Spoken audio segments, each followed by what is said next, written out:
Optimus Prime, leader of the Autobots.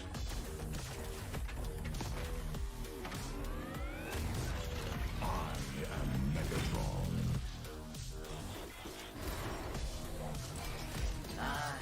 Starscream! Bumblebee here and ready to roll!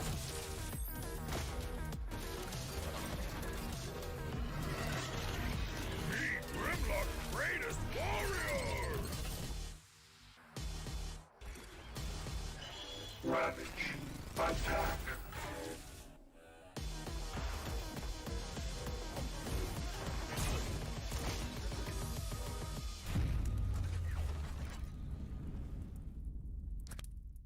What's up, everyone? Welcome to another Hero Revamp Spotlight, this time featuring Minsithar, the courageous warrior. Not only has Minsithar been given a new look, but he's also been made into a much more versatile hero. With powerful engagement tools and a direct counter against high-mobility heroes, the fearless Minsithar is a truly formidable presence on the battlefield. Hero Skills. We revamped Minsithar's first skill and ultimate, and completely redesigned his second skill and passive. First skill. Spear of Glory. Minsithar thrusts forward with the Spear of Glory and stuns enemies at the tip of the attack. Minsithar then pulls back his spear after a brief delay, damaging enemies along the way. Prior to the revamp, Spear of Glory only pulled the first enemy hero hit on its way back. The revamped version now pulls all enemy heroes the spear hits on its way back to Minsithar. Second skill, Shield Assault. The new Shield Assault provides Minsithar with enhanced damage and damage reduction. Shield Assault deals damage to enemies in an area and slows them. It no longer shields Minsithar or stuns an enemy, but will instead put Minsithar in the Phalanx state, reducing damage taken from the front and enhancing his basic attacks into rapid strikes that deal AoE damage. Ultimate King's Calling. Minsithar leaps a short distance and calls 4 Royal Guards to form a field around him. The Royal Guards cannot move, but will attack enemies in the field, and their attacks can trigger equipment effects. Enemies within the field will also be slowed. Before the revamp, the field only prevented enemy heroes from using directional blink skills. The new King's Calling now disables all movement skills. Passive skill, Mark of the King. The redesign of Minsithar's passive shifts its function from support to individual playmaking. The new passive causes his basic attacks and skills to apply a stack of Mark of the King. At max stacks, the marks will detonate to damage and stun the target, and restore a portion of Minsithar's HP. This effect can only trigger once every so often on the same target. The revamped Minsithar not only retained his powerful utility, such as shutting down high-mobility heroes, but also received a considerable boost in damage with the new Shield Assault. Pro tips. Since Spear of Glory stuns enemies hit by the tip, aim the end of the skill indicator at the target to more easily pull them in. Anticipate when the enemy burst is coming, and use Shield Assault to minimize damage taken. Shield Assault's enhanced basic attacks benefit from attack speed, so Minsithar with a damage build can have incredible burst in the late game. Target key heroes with King's Calling to cripple their mobility in battle. Combo tips. When laning, use Spear of Glory to pull enemy heroes in, then Shield Assault to slow and cut them down with rapid strikes. In teamfights, try to pull as many enemy heroes as possible with Spear of Glory, then use King's Calling to restrict their movement, and finish with Shield Assault for huge damage. Tactics. Minsithar should focus on farming in the early to mid-game. Use Shield Assault to reduce incoming damage or to quickly clear out minion waves. In the late game, Minsithar's crowd control really shines in teamfights. Use King's Calling to strip away the enemy's mobility and Shield Assault for a great burst of damage. We recommend this build, with Demon Hunter's Sword and Corrosion Scythe as Minsithar's core equipment. Demon Hunter's Sword provides much needed lifesteal and attack speed, while Corrosion Scythe adds even more attack speed to really push Shield Assault's damage. Pick the Fighter emblem to boost Minsithar's damage output. For battle spells, Flicker can be a powerful tool in the mid to late game when used with King's Calling to quickly reach and shut down key targets. Petrify is also recommended as an additional CC to maximize Minsithar's damage during Shield Assault. We hope players will have fun with the revamped Minsithar. Until next time, we'll be seeing you in the Land of Dawn.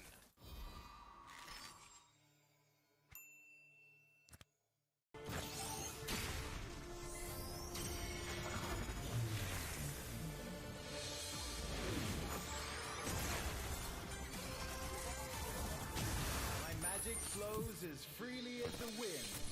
Name of the winds. The storm is coming. The void is like wind. Listen. It is the sound of the wind. Behold, the fury of the wind. Behold, the fury of the wind. Behold, the fury of the wind.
Optimus Prime, leader of the Autobots.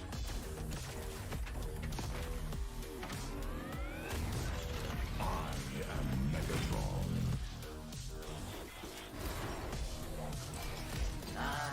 Starscream.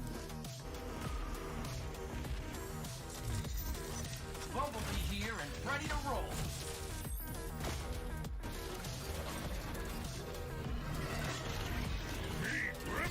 Greatest warrior! Ravage, attack!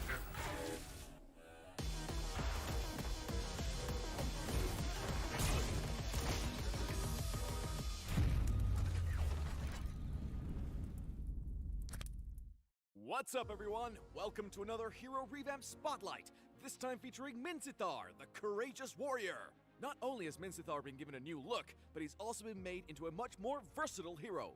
With powerful engagement tools and a direct counter against high-mobility heroes, the fearless Minsithar is a truly formidable presence on the battlefield. Hero Skills. We revamped Minsithar's first skill and ultimate, and completely redesigned his second skill and passive. First skill, Spear of Glory. Minsithar thrusts forward with the Spear of Glory and stuns enemies at the tip of the attack.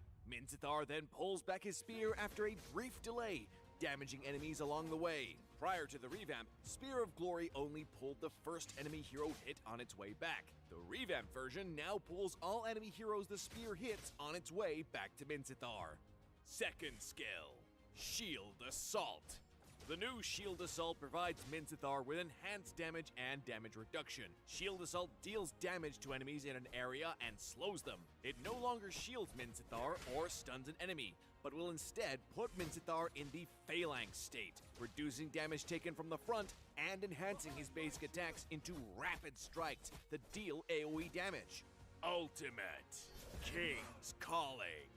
Minsithar leaps a short distance and calls 4 Royal Guards to form a field around him. The Royal Guards cannot move, but will attack enemies in the field, and their attacks can trigger equipment effects. Enemies within the field will also be slowed. Before the revamp, the field only prevented enemy heroes from using directional blink skills. The new King's Calling now disables all movement skills. Passive skill, Mark of the King.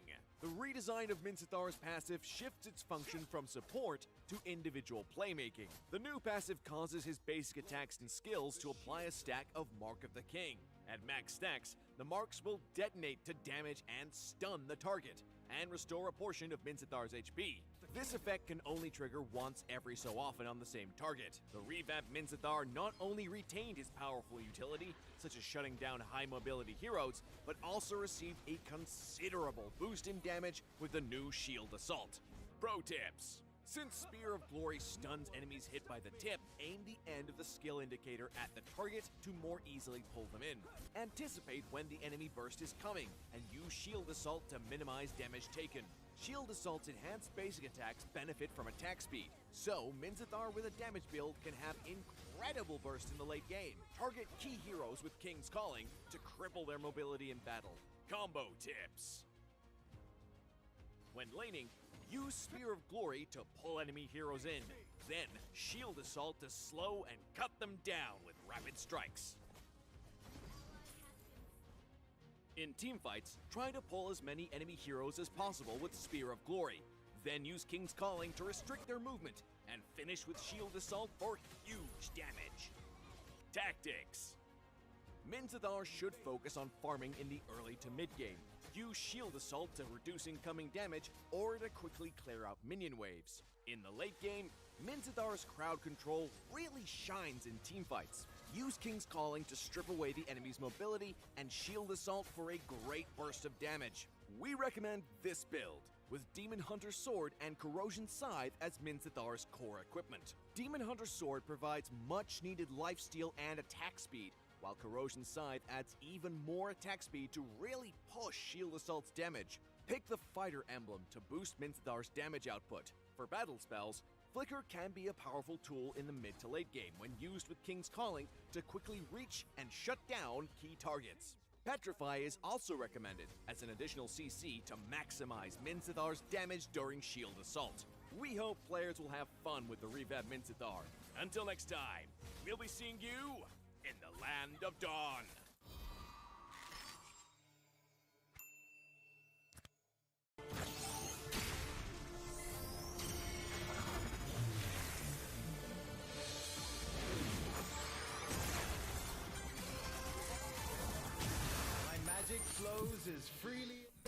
All right, everyone, welcome back to the Philippines 5 vs 5 community tournament. Today's match, we have the grand finals. It is going to be a best of 5. Hello, everyone in the chat. Welcome all my lovely mods. It's going to be Risk Alliance versus Bhiegas and friends. It is going to be the March 30, at least from my time right here, 4 a.m. in California. I'm not really sure what time it is in PH, but Risk Alliance will have the first pick. And going to the draft phase already. Whoa. Oh, this is a ping check, correct? Yeah, this is going to be a ping check. Give me just a second moment, guys. We're going to go back. We're going to go back into that commercial screen for probably about like 2 minutes as we get this ping check ready up. Be right back, guys.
the Autobots.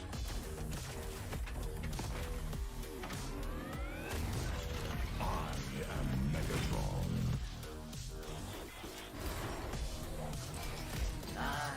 Starscream! Bumblebee here and ready to roll!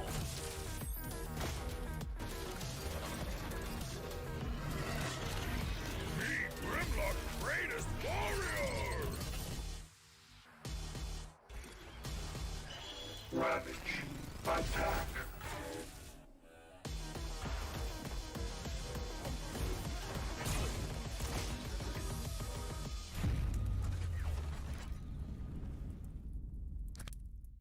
What's up, everyone? Welcome to another Hero Revamp Spotlight, this time featuring Minsithar, the Courageous Warrior. Not only has Minsithar been given a new look, but he's also been made into a much more versatile hero. With powerful engagement tools and a direct counter against high-mobility heroes, the fearless Minsithar is a truly formidable presence on the battlefield. Hero Skills. We revamped Minsithar's first skill and ultimate, and completely redesigned his second skill and passive. First skill. Spear of Glory. Minsithar thrusts forward with the Spear of Glory and stuns enemies at the tip of the attack. Minsithar then pulls back his spear after a brief delay, damaging enemies along the way. Prior to the revamp, Spear of Glory only pulled the first enemy hero hit on its way back. The revamped version now pulls all enemy heroes the spear hits on its way back to Minsithar. Second skill. Shield Assault. The new Shield Assault provides Minsithar with enhanced damage and damage reduction. Shield Assault deals damage to enemies in an area and slows them. It no longer shields Minsithar or stuns an enemy, but will instead put Minsithar in the Phalanx state, reducing damage taken from the front and enhancing his basic attacks into rapid strikes that deal AoE damage. Ultimate King's Calling. Minsithar leaps a short distance and calls 4 Royal Guards to form a field around him. The Royal Guards cannot move, but will attack enemies in the field, and their attacks can trigger equipment effects. Enemies within the field will also be slowed. Before the revamp, the field only prevented enemy heroes from using directional blink skills. The new King's Calling now disables all movement skills. Passive skill, Mark of the King. The redesign of Minsithar's passive shifts its function from support to individual playmaking. The new passive causes his basic attacks and skills to apply a stack of Mark of the King. At max stacks, the marks will detonate to damage and stun the target, and restore a portion of Minsithar's HP. This effect can only trigger once every so often on the same target. The revamped Minsithar not only retained his powerful utility, such as shutting down high-mobility heroes, but also received a considerable boost in damage with the new Shield Assault. Pro tips. Since Spear of Glory stuns enemies hit by the tip, aim the end of the skill indicator at the target to more easily pull them in. Anticipate when the enemy burst is coming, and use Shield Assault to minimize damage taken. Shield Assault's enhanced basic attacks benefit from attack speed, so Minsithar with a damage build can have incredible bursts in the late game. Target key heroes with King's Calling to cripple their mobility in battle.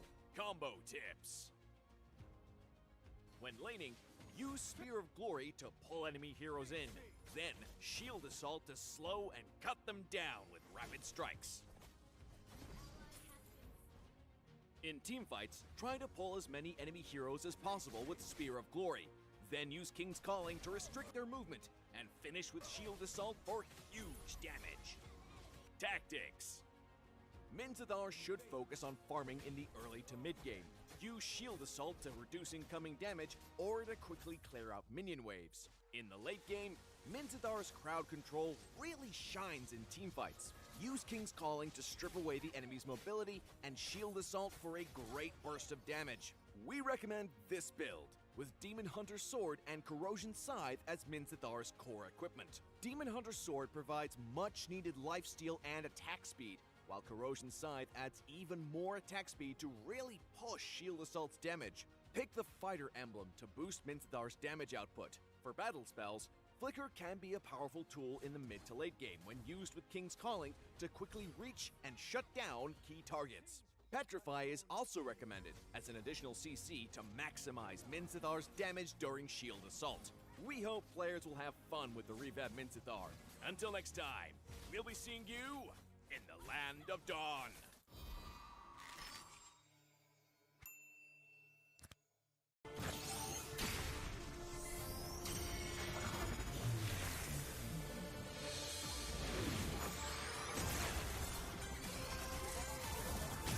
My magic flows as freely as the wind.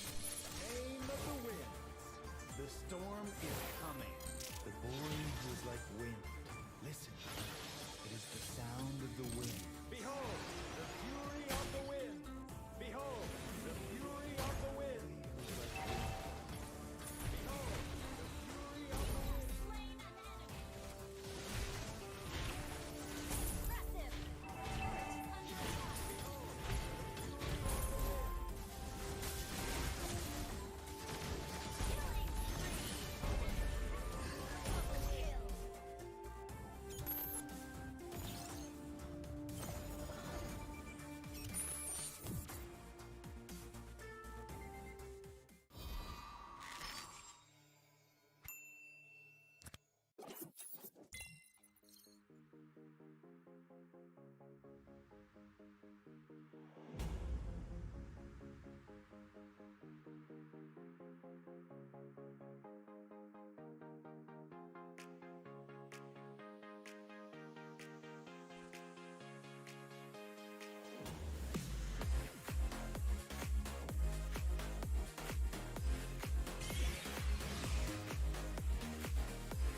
Welcome back, everyone, family, friends, ladies and gents. We do have the grand finals of a 5 versus 5 tournament, no, not MPL, Philippines Community Tournament. Sir, and on the left side, we do command? have Your Risk team Alliance is coming in with the grand final list of the last tournament, and then on the red side, we have Bhiegas and Friends. Both really strong teams. Of course, this is going to be a best of 5 series, and today on the casting desk, we do have Mr. Rem from MLSA. So, Mr. Rem, how are you doing today? How are you doing this morning? Oh, I'm doing great, very excited to see how this is gonna go. wait, can you speak again? Mm-hmm. Okay, now it's clear, but I don't know if they can hear you. For some Really? reason, Because for some reason, there's a little bit of overlap issue on my end. I'm hearing an echo. You hear the echo. You hear the echo. How do I do this? If I do this, I don't think they can hear you. That's so weird. Never happened before. I am the priestess of primal Your lightning, team is the picking. hunter of Alright. all the evil gods. Sometimes things happen. Yeah, this is a rare occurrence. Let me try again. All right, test 1, 2, 3. Go ahead. Testing 1, 2, 3. Oh, it's clear. It's clear. Wait, no, it's not Okay, because we awesome. haven't. Oh, Try again. testing. Yeah, there's testing. gonna be definitely the echo. Why is it happening like this? Question mark, question mark, question mark. Let me check some of my other ones.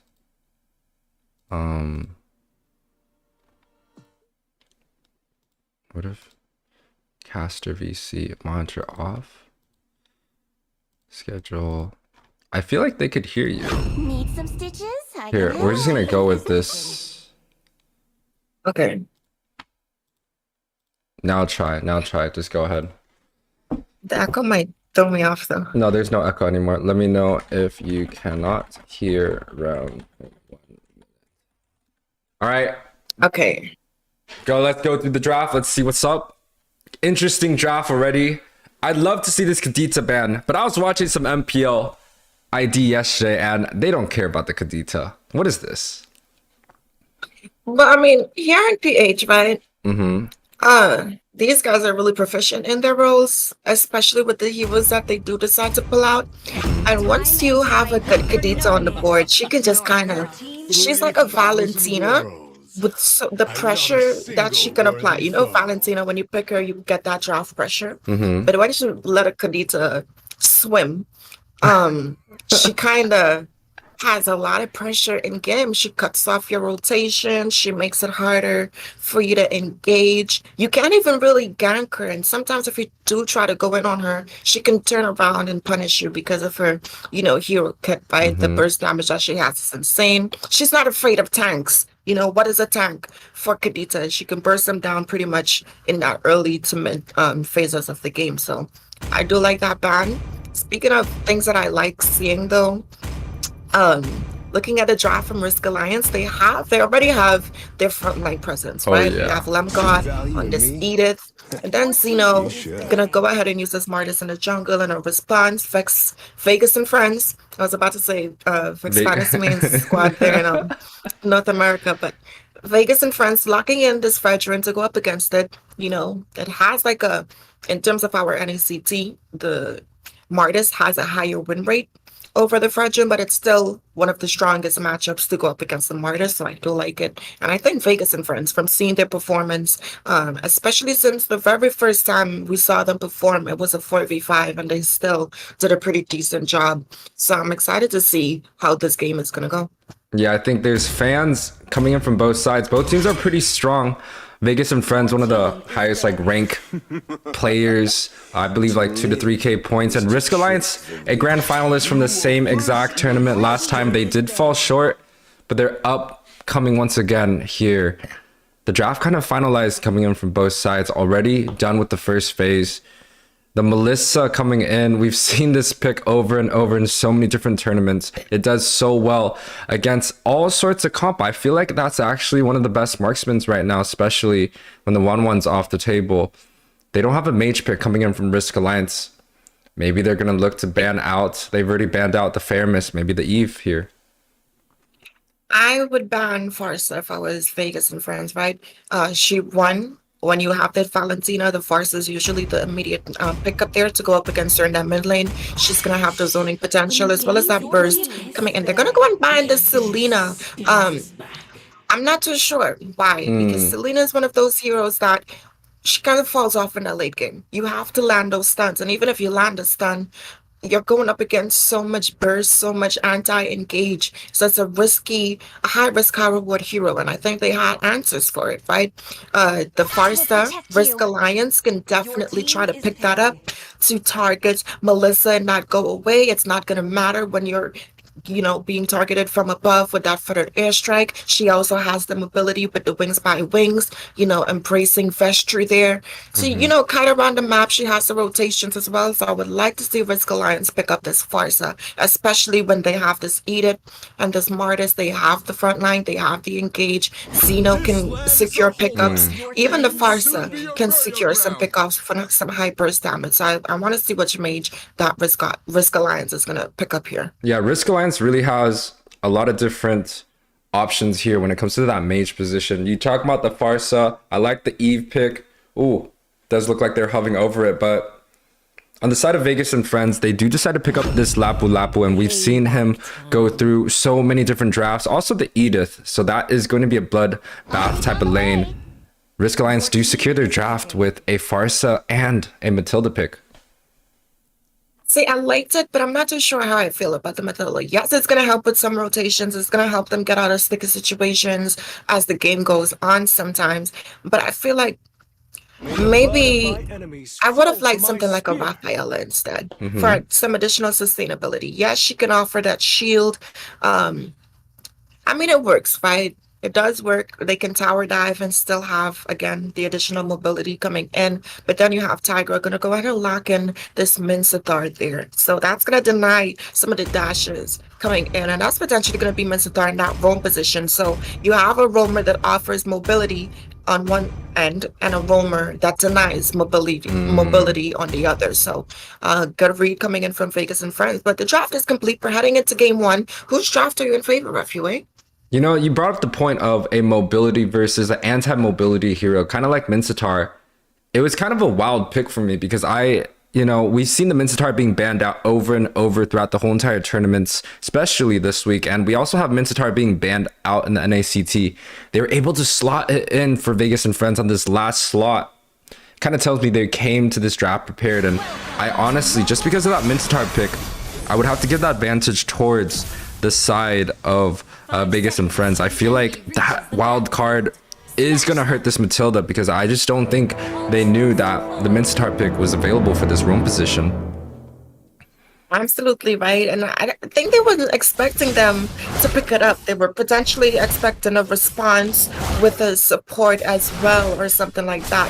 They opted for some additional utility for their side. And with his recent revamp, he has that damage reduction from the front there, which is pretty neat. And his new ultimate, he does have the ability to get some sustainability as well with the stuns. So additional CC, but we already see Risk Alliance making a rotation here down in the bot lane. We do see models being thrown out there. And that's the power of Melissa, right? You have so much anti-engage and protection coming in from her. Ooh, a small clash coming in right here. 2 members chunked really low. The first blood does go to the hands of Minsithar, and we kind of talked about it. Minsithar is just so good right now, putting onto this roam position, already having some early pressures in the game here.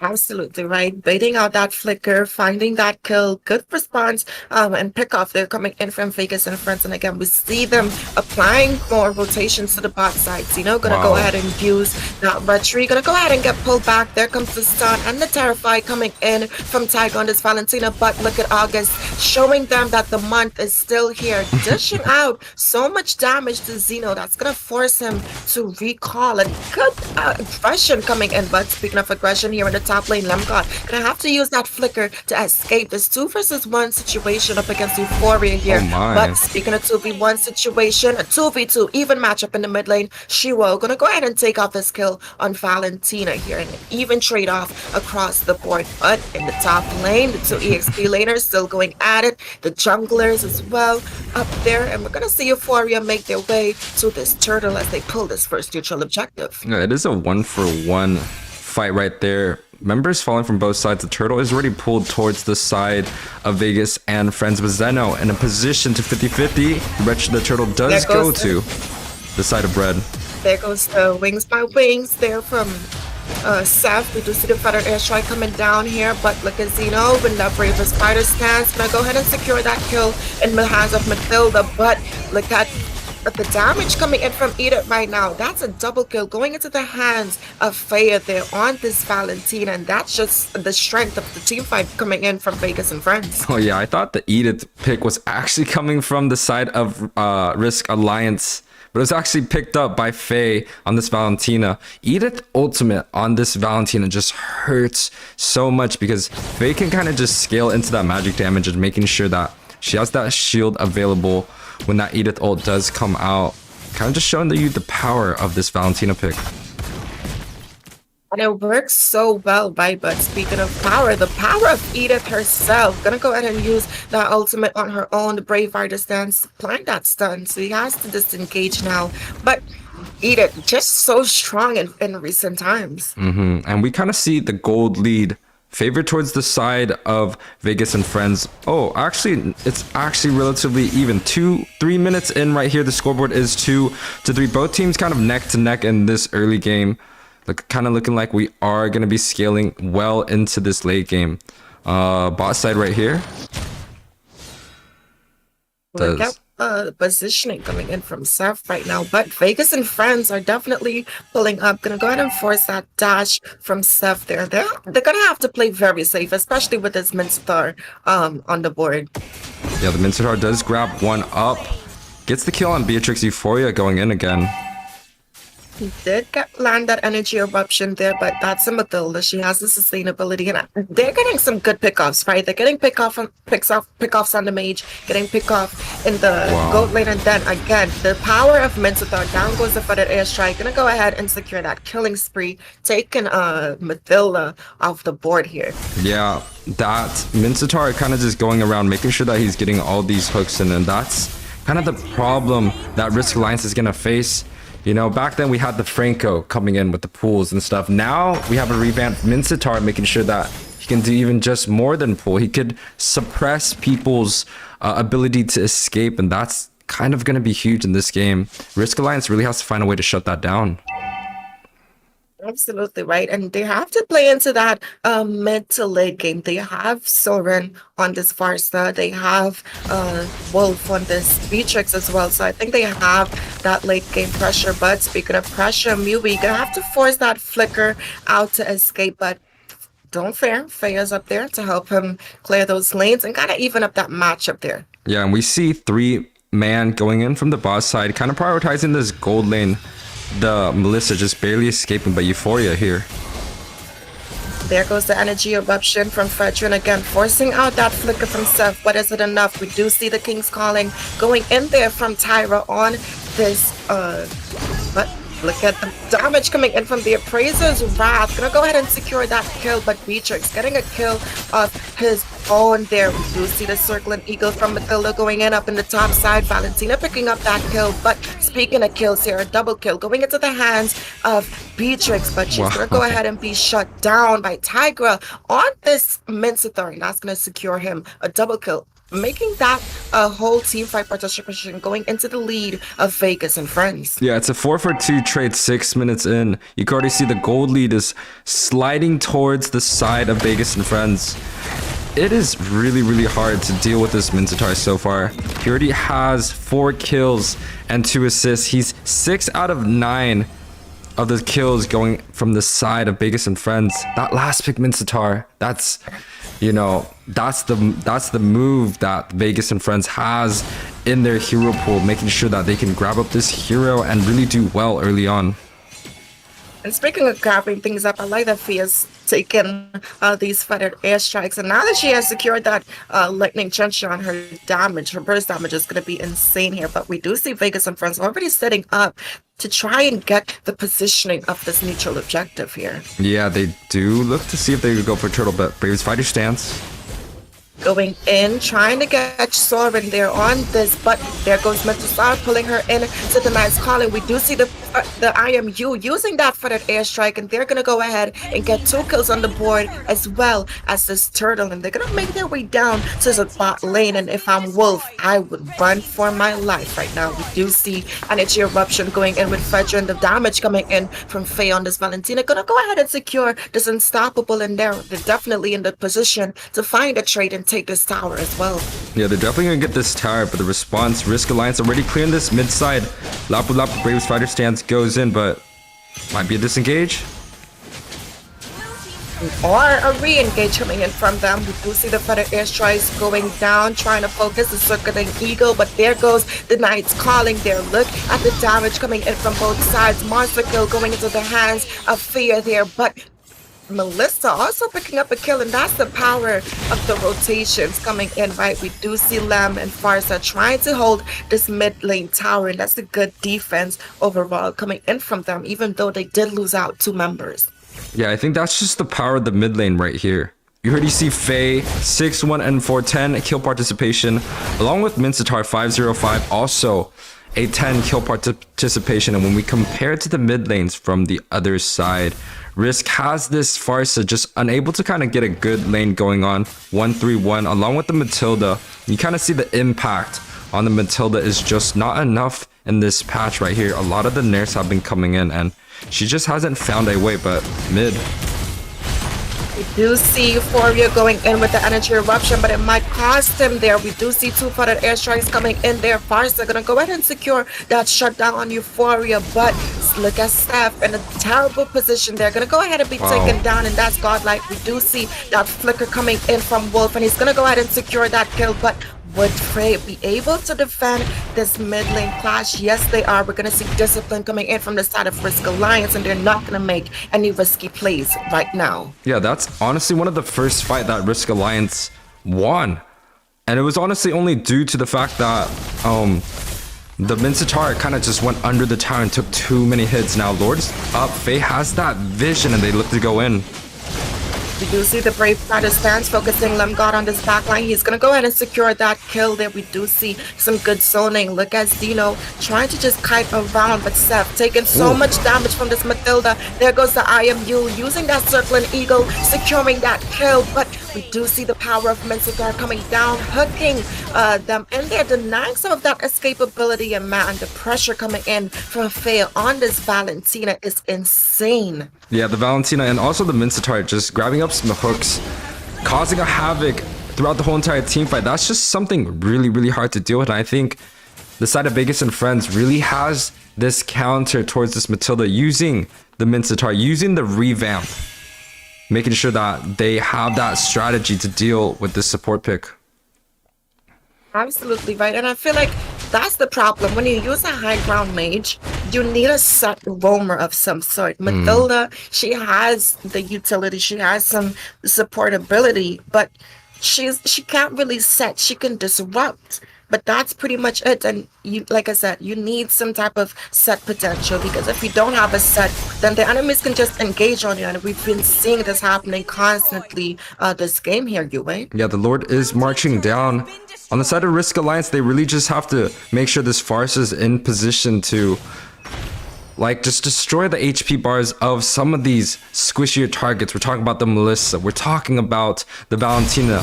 Once you can get these targets low, it'll kind of force Bhiegas and Friends to back off real quick. But Flicker. Flicker hook, there we go. We see two fighted airstrikes on the board. Valentina though, I am you, I am better. Gonna go ahead and be the only one to secure a kill there in that engage. Yeah, we're talking about a 12-minute game already so far. 9k gold lead. It is quite a bit, but that gold lead is just going to be meaning less and less as we go further into this game here. Risk Alliance, they haven't found a way to get a winning team fight, at least not off of the mistakes of Bhiegas and Friends. Extremely disciplined Faye, 9, 1, and 6 already. Looking like he's going to be going into that MVP position if he keeps this up. Absolutely, and he is playing like the MVP right now. We see the burst, we see the positioning coming in, but speaking of boosting and positioning, I'm nervous for the side of Risk Alliance here. Gonna go ahead, and there goes the energy eruption and man, the burst damage coming in from Valentina, and just the overall teamwork and synergy coming in from Bhiegas and Friends right now. They're being nothing but friendly to the side of Risk Alliance. Yeah, they're definitely causing a lot of wars along the bottom side, making sure that they pick up that one kill on the Matilda. And honestly, the Matilda, all he wanted to do was check some of these bushes for his team. And 3-man just kind of popped out, made sure that the Matilda was not going home tonight. The score is 1-7-5 for that Matilda, so it's a little bit of a sad game. We're looking at almost a 10k gold lead. Risk Alliance really on this back foot right now. They have to find a way. I feel like they just have to make sure that every single time they go into the jungle, it's going to be all 5 of them clearing away together, because if they have 5, they are strong, but one-on-one, they might just get picked off. Absolutely right. I feel like what they have to do right now, wait for Minsithar to use that Knight's Calling there, right? Then you can have Zeno kind of tank some of that damage. We do know Bhiegas and Friends is going to fight within that domain, and that's where Shiro can kind of pop off with that footed airstrike to land some of that burst damage, you know, onto it. But speaking of burst damage, this Lord going to be bursted down and go into the hands of Bhiegas and Friends. Yeah, the Lord got bursted down. The gold lead is just widening by the minute. We're looking at 11k gold lead, 14-minute game. The scoreboard is going to be 20-6. A lot of the kills going from the side of Bhiegas and Friends. Also a lot of gold with the Lord marching down. Look at the sinkage of the waves already. It looks like both teams are looking to clear the sides, especially Bhiegas and Friends. They do look like they're slipping away on this top side, but I do think the marksman's going to be picking that up. And with the sinkage of these waves right here, the towers, the inner towers of Risk Alliance, it's going to take a huge hit. Absolutely right. And we do know with the recent changes with the Lord, he does clash in on every tower right now, and it's marching down in that top side, so it's going to be a very vulnerable lane for them. But speaking of vulnerable lanes here, this mid lane, we're seeing Tiger kind of circling around, looking for that one good pull, but they're gonna go ahead and wait on this Lord for this fight. We do see a premature footed airstrike going down for some early zonage though, but in comes YUWEI with the bravest fighter stance. He's not going to fully engage. Nope, I fight my words here. He goes in with that flicker stun. We do see the power of Muddles coming in here, but Melissa gonna go ahead and secure that kill. Minsithar gotta kill his own, but Beatrix gonna find a shutdown onto him here. We do see that circling eagle, a double kill going into the hands of Melissa. The go away has been popped. Legendary into the hands of Faya. They're on this Valentina pick, but they're still heavy on the aggression. They have a reinforcement of minions. Here is Wolf against the world right now, and he doesn't have his pack with him. He's gonna be bursted down, and that's gonna be game one in the favor of Bhiegas and friends. Wow. They couldn't get the Melissa. The whole entire time, the Melissa had that full entire health. August doing so well. Now, this is a 15-minute game. We're looking at a scoreboard of 25-7. And Faye, kind of the MVP that we were talking about the whole entire game, able to pick up so many assists, has that full build. So we could likely see a high damage, looking like probably like 30%. But coming in very, very close is going to be Tigra on this Minsithar. That last pick that they were able to draft in before the draft was finalized there, he did so well. And, you know, that's just kind of like the impact of a winning mid and a roam position now. Wow, look at the stats, Rem. Absolutely right. We see a lot of teamfight participation coming in from the side of Bhiegas and friends right now. Looking at the damage coming in from Faya, they're on this Valentina pick at 38%, right? We do see August being very objective focused in terms of that tower damage, opening up the map for their team to be able to kind of rotate and kite around, right? We do see Tiger exceptional gameplays here. We see Euphoria being able to secure those objectives and just hold that dominant position up against, you know, they're on this Martis, and it's like you mentioned, right? Once you have a winning mid lane and roamer matchup, you can kind of just have the upper edge throughout the match. Is your job as a roamer and a mid laner is to steer your team into that early to late to mid game, so then it's going to be in the hands of your roamer and marksman into that mid to late half of the drafting there. So it's a really good composition coming in from the side of Bhiegas and friends. I would like to see Risk Alliance. They had, I favored their draft up until the Mathilda pick. If you're gonna run a high ground mage, you need some type of set potential. Yeah, I do think there is a small draft issue there. From the side of Risk Alliance, I liked what they're doing. The support meta is pretty good. We're gonna go into the second game real quick, and we're gonna be right back.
Ooh, welcome back everyone. This is gonna be game 2 versus Bhiegas and friends. This is the grand finals best of 5 series for the Philippines community Discord tournament. We already see some bans coming out. We have the 1-1, we have that Kadita. This Kadita pick is never gonna be let out. And on the casting desk, we do have Rem here for the play-by-play. Rem, I don't think we're gonna see this mage at all this whole entire series. I mean, she's just too powerful, right? A lot of people aren't proficient swimmers, and you got to give that to them.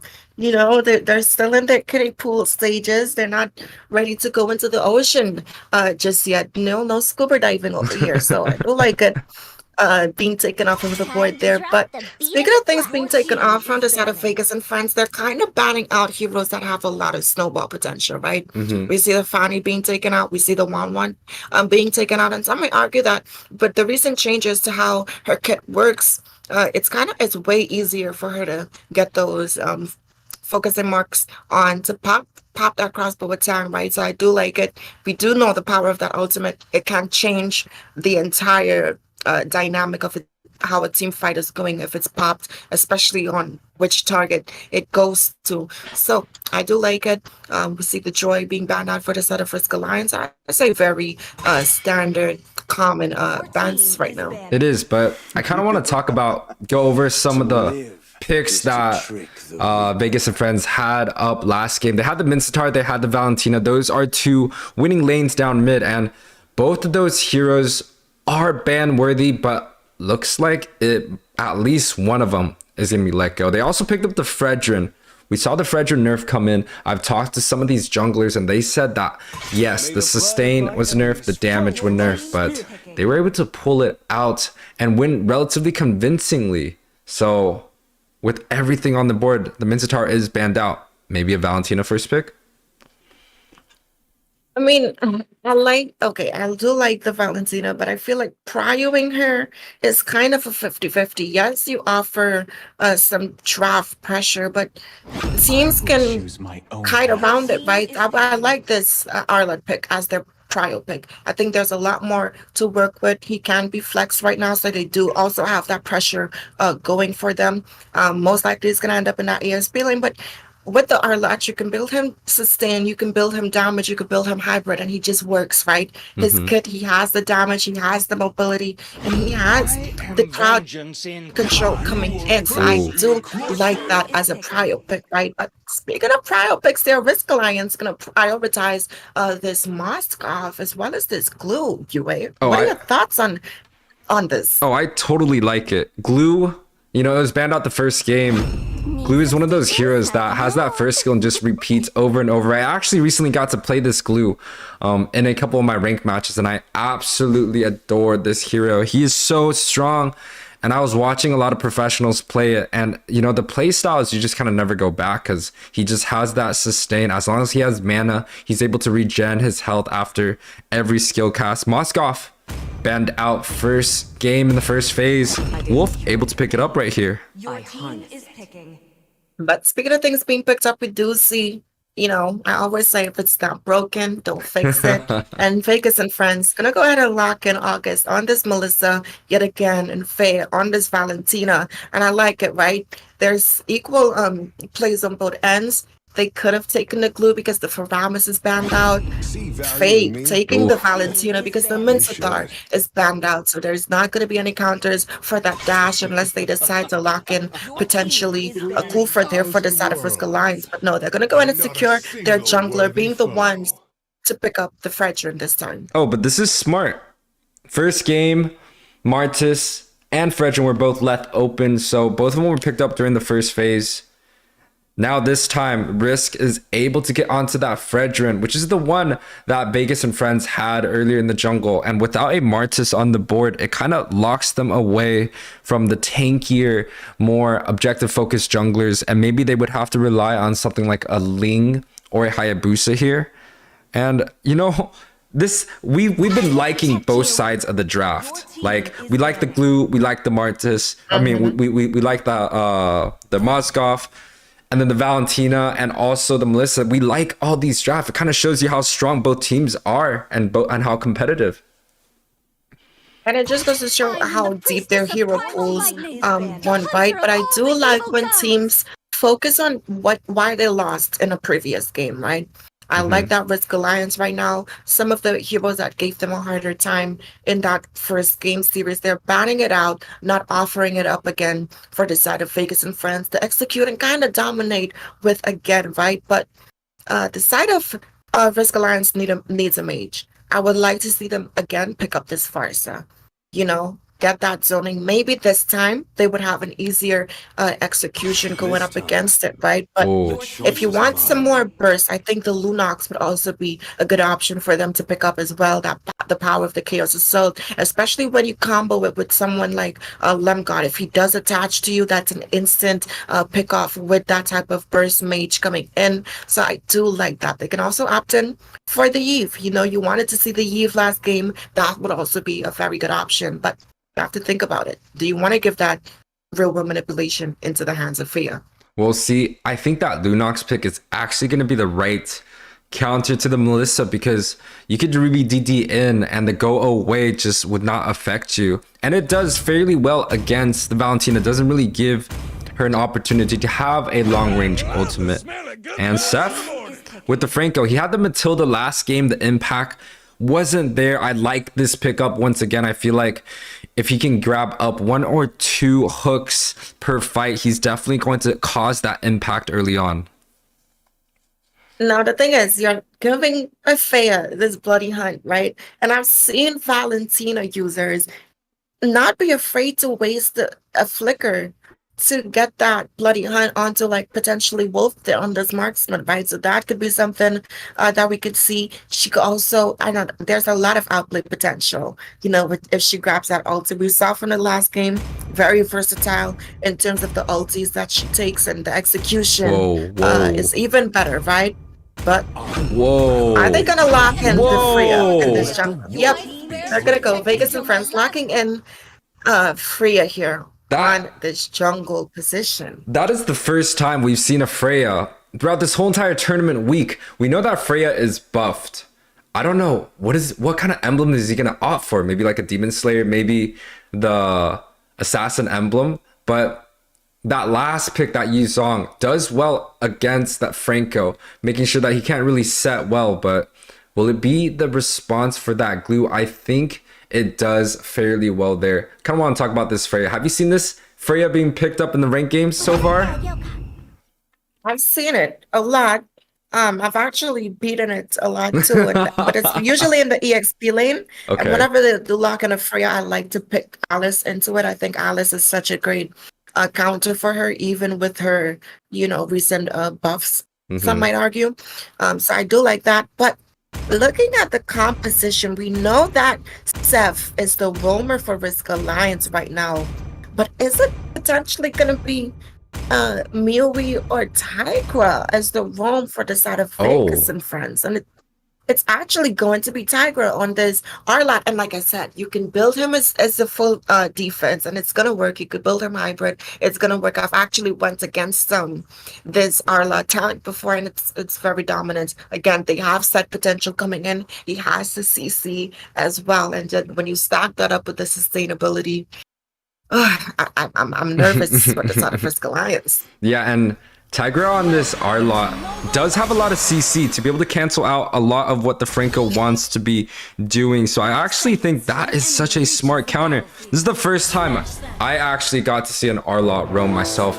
Recently I haven't been playing too much ranked games, so I really don't know what they are taking in this roam position. The Franco is a little bit more traditional, but the Arlot, another surprise element. Dude, this Tigra here right now, he pulled out the Minsithar first game. We haven't seen that too often. Now is going to be going for the Arlot. Who do you think has the first advantage in the first objective? I'm going to give it to the side of Vegas and friends only because I feel like they have a lot more counterplay and pressure going for them, right? They do have August on this Melissa. That's a lot of zoning that's going to be coming in. Then you have Freya there with some good options in terms of ultimates at her disposal as well. The bloody hunt, she can take that up, and that's pretty much actually that's pretty much one of the best ultimates that she Yep. can, execute. But you do know, contesting against Yu Zhang in general, usually in NA, we usually just like give up the first neutral objective if they do have, that Yu Zhang. So I'm gonna give it to the side of Vegas and friends. Yeah, the Yuzon pick, especially during the objectives, is a little bit hard to deal with. But the Lem God on this glue, I do think that can actually be an answer. And when you compare the junglers, we do see a Demon Slayer coming out from Freya. I don't think it's going to be a tank build. I do think he's going to be off to go for that damage route. But if he's going for that damage route in terms of the retreat, it's not going to be as 50-50. He's going to be able to get harassed down relatively early by this Fredrin. I feel like the advantage actually goes to Risk Alliance here. Oh, but so does this cabbage, as we like to call it there. But we're seeing Tiger already trying to be a little bit of a nuisance there, giving some vision on the map here, but he has to be careful, right? Look at some of the poke damage that he's already dishing out. But speaking of poke damage there, down in his bot lane, two kind of dominant EXP laners going at it, but from the top side, we see the rotations coming in from Vegas and friends. Tiger are going to go ahead and zone Zeno there out, and that's going to be the red buff into the hands of Euphoria. Yeah, we already see an advantage coming from Tiger. A hook does land here. But she goes in. Moscow finding a good double stun there into the hands of Euphoria and Tiger there. So good type of anti-engage there. Yeah, you kind of saw the Freya going like a bonk, bonk, bonk. It was kind of pretty fast for a 1 minute Freya with no attack speed items. That buff looking pretty good right here so far. Tigra on the impact plays was able to pull out the Minsithar. Oh, a hook. We do see that hook being landed there, but kind of have the mobility to kind of round it. But looking at the rotations coming in, we see both sides sitting up around this first neutral objective here. We do see Lamkavad being on the more aggressive end. Freya using that IMU to steal this bloody hunt there. An iron hook from Steph is going to go ahead and miss. We do see the side of Vegas and friends having the proxy. There goes YUWEI there on this Black Dragon, offering a lot of zoning pressure. And the side of Risk Alliance is not even going to decide to contest. Yeah, they're probably not going to contest. So Steph already made his way up to the top side, prioritizing the gold, making sure Wolf has the advantage, has the lane pressure there. 2 minutes and 50 seconds is going to be the clock. Gold lead is really, really tight, close with each other. Not really one team is giving a significant advantage so far in this game. But I feel like the scaling is going to belong towards the side of Risk Alliance right here. I think the Fredrin is just going to cause a lot more impact than the Martis, but Franco topside zoning. Absolutely right. And they're going to go ahead and just deny August a lot of that early game pressure that Melissa's kind of known for here, right? We do see Wolf being able to chip down some of that gold plating there in that top lane, which is going to give him a little bit of an advantage there in terms of economy. Yeah, it gives them a little bit of advantage towards the economy. The bot side right here, this Fredrin versus Glue matchup is just going to be like a zombie. One side is just going to regen both sides are going to be regenning all the health up, especially with every single skill cast. Not really too much going on in this game. It seems like both teams are looking to scale up into the late game. When we talk about the late game, we always talk about the marksman. It's going to be a Melissa versus Moskov. And with Inspired being the spell used on both sides, it's really going to be a bloodthirsty fight. Absolutely right. And I do like that Seth is helping Moskov with some aggression there in this top lane, because we do know if August is able to get that advantage, it's just going to go downhill from there, an uphill battle for the side of Risk Alliance. I do like that they're giving a lot of attention to this gold laner. Yeah, they smell this fight happening right here. They choose to engage. We do see Seth there using the Bloody Hunt on Val, and the Yin Yang overturn is going to go ahead and burst it down. That's going to be first blood into the hands of Shiro there. We do see the go away coming in, a flicker being popped by Shiro, and he's going to go ahead and flicker into that go away, getting stunned up against the wall, and that's going to be an even trade across the board. Turtle does go into the hands of Vegas and friends though, but we do see that team fight still going on. YUWEI pulling up with this Black Dragon, offering some additional damage as well as zoning, gonna force Lemgod on the retreat there, and that's gonna be an even trade across the board. But again, neutral objective in the hands of Vegas and friends. Vegas and friends already took 2 of the neutral objectives. That was a 1-for-1. Both mage being down from both sides. You know, the 1-for-1 trades are good, but they got to make sure that Risk Alliance can scale into this late game a little bit better. The objectives have already been taken twice by the side of Vegas and friends, and they are already down 1 game from the very first match. It might be tough. But speaking of things being tough, Shiro might end up in a tough position, but no, gonna go ahead and use some of that mobility from this Kagura to get away from that dangerous situation. But we do see Seth with that conceal play again, heavy on the aggression, and that's gonna be gold lane tower into the hands of Risk Alliance. Yeah, that's the first tower that went down in this whole entire game.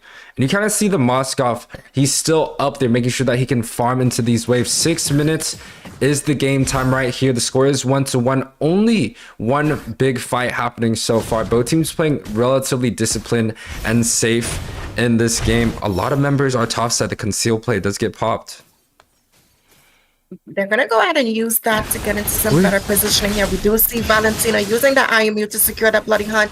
There goes Seth having to force that flicker to disengage, but we do see Lemgod there going in, but look at the power from Muddles coming in there from August, right? Going to go ahead and Freya using that spirit combo to burst down this veteran there for the side of Risk Alliance. We see a flicker coming in from Shiro again, but that's not going to secure his life as he is going to go ahead and be taken out there. We do see the side of Vegas and friends still on the aggression right now, trying to chip at this mid lane tower here. We do see the iron hook going to go ahead and fall short, but Risk Alliance finding a trade in that bot lane is Moskov able to take up another tower again, and that's how you find a response. Yeah, but August, there's not really a counter for August right now. He was able to kind of use his little dummy thingy. He tosses it out and was just able to chunk so much damage, so much AoE to the side of Risk Alliance. They have to find a way to shut him down. But Wolf, again, just like what you were saying earlier, the response, he took a tower onto that top side and was able to grab up another tower onto this bot side here. Being down a mid tower for the side of Risk Alliance, that might open up some jungle pressure for the side of Vegas and friends here. But we do see a conceal play being popped. Not going to really lead into anything much. We see Shiro giving some vision there with this Kokura. But we do see Steph checking these bushes with the iron hooks. Not going to find anyone though, but they do have vision on where they are, and they're going to try and focus on this bot side, which is what they have to do for the side of Vegas and friends. Secure that tower. Yeah, and I really do like what Lemgod was doing right there. Ooh, conceal play happening.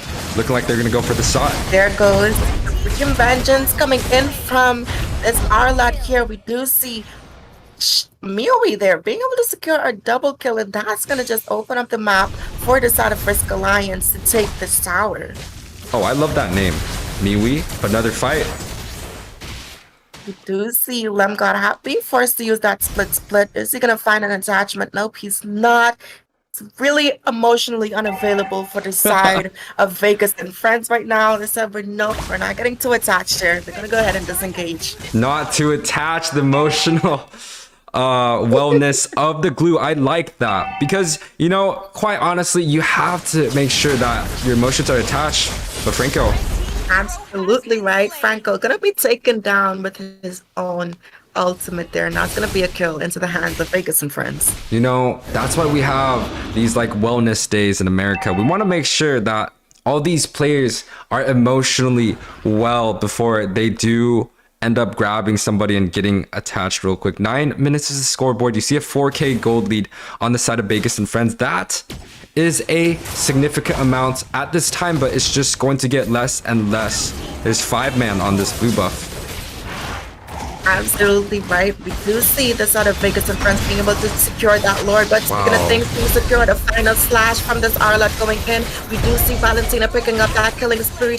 Arlott finding Franco there. Look at the damage coming in from August, though. We do see Freya securing that Skagura ulti, which I think was just a misplay on her end there. But overall team fight going into the hands of Vegas and Friends. Yeah, it was a misplay indeed. Right after she got that Kagura ult, she just tossed it, went back home, said, nope, coming back for another day. Now the Lord is marching down on this top side. It means that Biggest and Friend has a good chance to sink the waves. They already got that marksman on the bot side. They are taking away this red buff. With so many members at mid, they're definitely... Risk Alliance is definitely going to be losing a couple of towers here. Franco already on this bot side, zoning away some of the members. Absolutely right. They're gonna go ahead and sync these lanes, and I do like that for the side of Vegas and Friends. I think their discipline is very on point. You know, they sync the lanes evenly, and there we go, Freya getting that bloody hunt. She said, "This is the ulti that I want." The flicker going in, not quite being able to connect into that flicker ulti combo though, but that is going to be a little bit of utility wasted out for the side of Vegas and Friends. But the final slash going in from this Arlott, we do see the vengeance, but a flicker bloody hook. They're coming in from Sev, but not enough to secure that kill. YUWEI. However, Moskov gonna go ahead and be able to secure that kill. We do see Lemgod finding a kill onto Miwi there, and that's gonna be a good defense coming in for the side of Risk Alliance. You know what I'm scared of? Risk Alliance right here. They're able to win a team fight for the first time in this game once again, and it kind of just feels like they can only win based off of some of the mistakes coming in from the side of Vegas and Friends. So they're kind of playing a little bit more reactive in terms of if you compare the other side, which is going to be reactive. Wait. Reactive. I just said reactive twice. But on the side of Vegas and Friends right here, if they just don't make mistakes, if they just play it clean and making sure that some of their units are not dying to the tower, they're gonna be able to take this set relatively easy. Absolutely right, and we do see some good responses. They're finding trades, especially when Arlott goes in with his vengeance there. He can kind of put himself in a bad position. And like I said, the power of this bloody hunt coming in from Franco, he is one of the winning conditions for the side of Risk Alliance. We do see once he does secure that suppression, Wolf is kind of just able to have his fun, you know, on that target. But picking the targets, this Luminous Lord definitely going to be a target for both teams. Risk kind of peeking around this Lord, chooses to just let it go. Ooh, Moskov almost gets the Lord. That's kind of a jungler's worst nightmare, is one of these range ultimate, these global ultimates just hit the Lord and get that last hit. They're able to grab up that Lord. 13 minutes in, the gold lead is only 4k, and when we're talking about a 13-minute game, we're talking about we're going into this late game phase. A lot of the items are being completed from both sides. The Trinity build isn't done on the Melissa, but he opts to go for something like a crit. The Freya, wow, I've never seen this before. Curse, helmet, war axe, along with 2 tanky items. That is something new, Rem.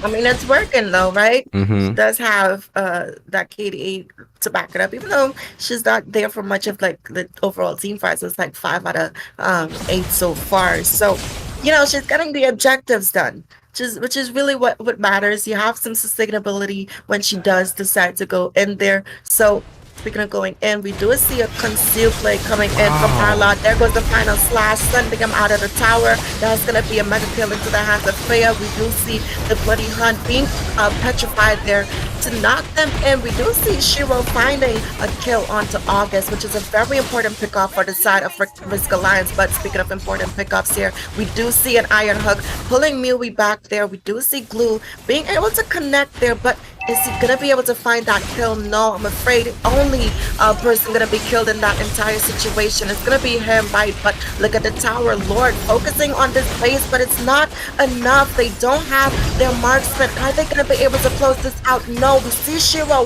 finding yet another kill. Tigra going in with that vengeance again. But speaking of vengeance, Zeno having some vengeance of his own, gonna go ahead and take Euphoria down, and that's another kill as they were able to shut down this Arlot there. And again, another beautiful defense coming in for the side of Risk Alliance. Yeah, I think that was a 4-for-1 trade right there. Risk Alliance able to pick up a couple of kills. I would say that's just, once again, the discipline coming out from Risk Alliance. And the side of Vegas and friends, that was a very close call. They could have ended only if August was available right there. And August actually was the one that fell in that fight first. I think he took too much damage from the tower and just fell short relatively early.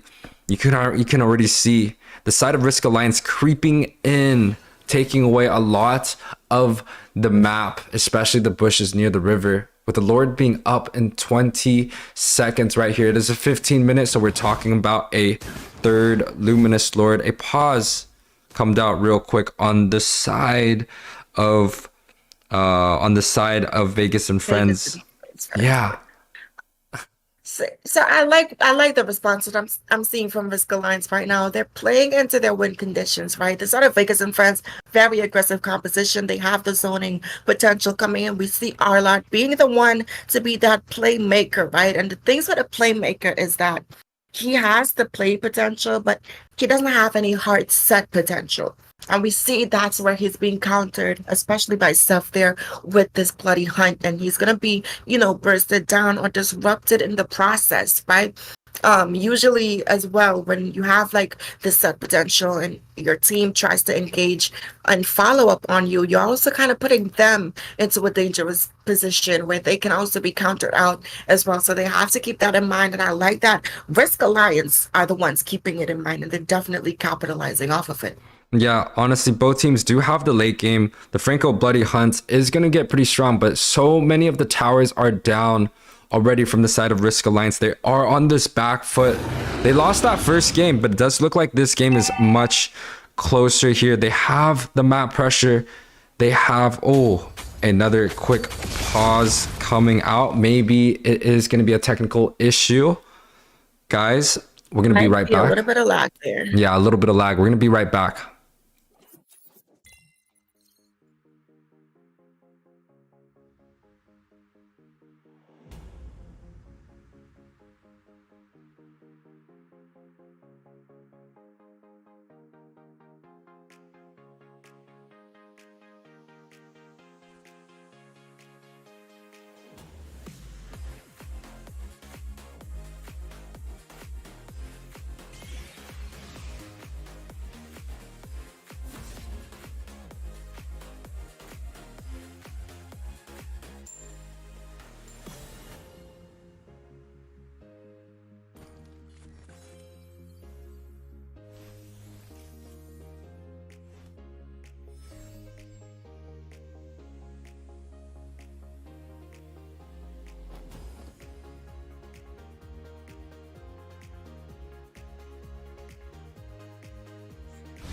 Welcome back, everyone. Again, this is going to be the second match.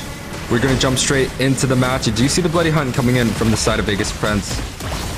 But he's not going to be able to find anything, though. But speaking of finding things, YUWEI in this Black Dragon form, we do see that Yin Yang overturn going to go ahead and be misplayed there. And that's going to be a kill into the hands of Wolf. They're taking out a Tiger on this Arlot, right? But we do see Glue using this Slam to try and get some zoning out. And that's going to be the side of Risk Alliance can definitely try to take this neutral objective here. And suddenly we see Risk Alliance on the advantage. They were on the back foot the whole entire game. Wolf picking up that kill on Faye was huge. That's the MVP from the last game. But Euphoria might be looking for a 50-50. We do see the Bloody Hunt going in there. Oh, able to secure that turtle though, but it's gonna come at the cost of his life right now, right? But look at some of that sustainability coming in, but is it gonna be enough? No, it's not. But what's also not gonna be enough is Shiro there. Gonna go ahead and be bursted down in that fight there. Yeah, that's not Euphoria, good. gonna find a disengage. Yeah, that's not really good for the side of Risk because they really need all the members to be up to be able to siege down with this Lord. Now, with one member down, that's 20 seconds off the board. The Lord has already started marching. It might be a little bit of unfortunate situation if they can get this Lord to go to that bottom side a little bit slower and making sure that Soren is up. A 5v5. They've been winning most of these fights. They might just win another one and take this game. Absolutely, right? And they have to try to secure a potential pickoff here, right? But looking up securing a pickoff, we do see Blue going in with that slam.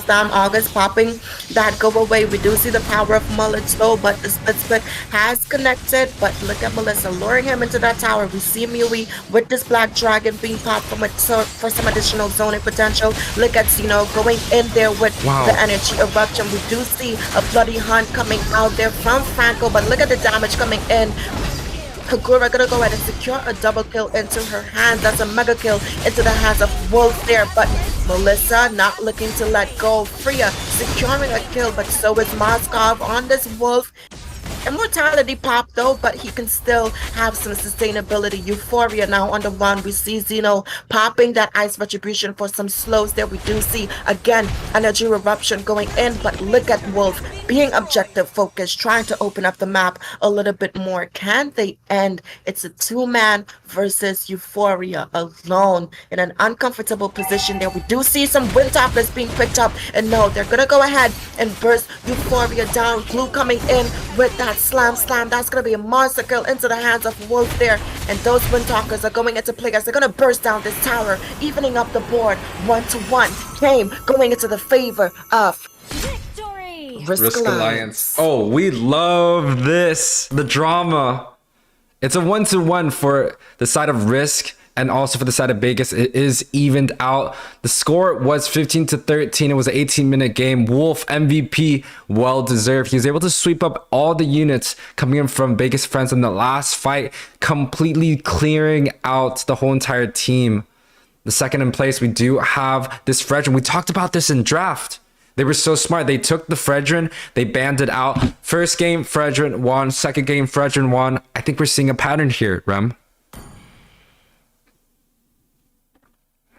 Well, Wolf, 38% damage dealt in this game. Again, he is the highest. He got that 92% turret damage, just able to kind of clear through most of the objectives here. Also, one of the highest kill participation for the side of Risk Alliance. But we cannot forget Zeno, once again, on this Fredrin doing God's work here. Kag, Soren, able to soak up, able to do quite a bit amount of damage, and also Lemgod and Steph right here. I think they are on picks that are much more comfortable. The Matilda did not work out the first game. The Franco definitely did. And from the side of Bhiegas and friends, good kill participations across the board. They were in the lead early on. They just kind of threw a fight or two and just, you know, things just didn't work out. Now, guys, we'll be right back. 2 minutes on this break time.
of the Autobots.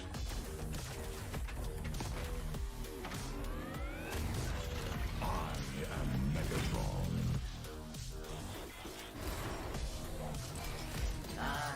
Starscream. Bumblebee here and ready to roll.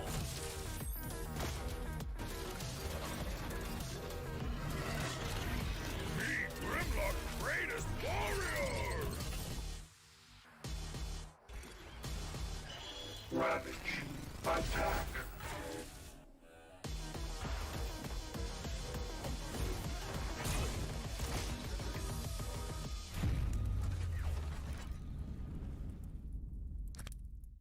What's up, everyone? Welcome to another Hero Revamp Spotlight, this time featuring Minsithar, the Courageous Warrior. Not only has Minsithar been given a new look, but he's also been made into a much more versatile hero. With powerful engagement tools and a direct counter against high-mobility heroes, the fearless Minsithar is a truly formidable presence on the battlefield. Hero Skills. We revamped Minsithar's first skill and ultimate, and completely redesigned his second skill and passive. First skill, Spear of Glory. Minsithar thrusts forward with the Spear of Glory and stuns enemies at the tip of the attack. Minsithar then pulls back his spear after a brief delay, damaging enemies along the way. Prior to the revamp, Spear of Glory only pulled the first enemy hero hit on its way back. The revamped version now pulls all enemy heroes the spear hits on its way back to Minsithar. Second skill, Shield Assault. The new Shield Assault provides Minsithar with enhanced damage and damage reduction. Shield Assault deals damage to enemies in an area and slows them. It no longer shields Minsithar or stuns an enemy, but will instead put Minsithar in the Phalanx state, reducing damage taken from the front and enhancing his basic attacks into rapid strikes that deal AoE damage. Ultimate King's Calling. Minsithar leaps a short distance and calls 4 Royal Guards to form a field around him. The Royal Guards cannot move, but will attack enemies in the field, and their attacks can trigger equipment effects. Enemies within the field will also be slowed. Before the revamp, the field only prevented enemy heroes from using directional blink skills. The new King's Calling now disables all movement skills. Passive skill, Mark of the King. The redesign of Minsithar's passive shifts its function from support to individual playmaking. The new passive causes his basic attacks and skills to apply a stack of Mark of the King. At max stacks, the marks will detonate to damage and stun the target, and restore a portion of Minsithar's HP. This effect can only trigger once every so often on the same target. The revamped Minsithar not only retained his powerful utility, such as shutting down high-mobility heroes, but also received a considerable boost in damage with the new Shield Assault. Pro tips. Since Spear of Glory stuns enemies hit by the tip, aim the end of the skill indicator at the target to more easily pull them in. Anticipate when the enemy burst is coming, and use Shield Assault to minimize damage taken. Shield Assault's enhanced basic attacks benefit from attack speed, so Minsithar with a damage build can have incredible burst in the late game. Target key heroes with King's Calling to cripple their mobility in battle. Combo tips. When laning, use Spear of Glory to pull enemy heroes in, then Shield Assault to slow and cut them down with rapid strikes. In teamfights, try to pull as many enemy heroes as possible with Spear of Glory, then use King's Calling to restrict their movement, and finish with Shield Assault for huge damage. Tactics. Minsithar should focus on farming in the early to mid-game. Use Shield Assault to reduce incoming damage or to quickly clear out minion waves. In the late game, Minsithar's crowd control really shines in teamfights. Use King's Calling to strip away the enemy's mobility and Shield Assault for a great burst of damage. We recommend this build, with Demon Hunter's Sword and Corrosion Scythe as Minsithar's core equipment. Demon Hunter's Sword provides much needed lifesteal and attack speed, while Corrosion Scythe adds even more attack speed to really push Shield Assault's damage. Pick the Fighter emblem to boost Minsithar's damage output. For battle spells, Flicker can be a powerful tool in the mid to late game when used with King's Calling to quickly reach and shut down key targets. Petrify is also recommended as an additional CC to maximize Minsithar's damage during Shield Assault. We hope players will have fun with the revamped Minsithar. Until next time, we'll be seeing you in the Land of Dawn.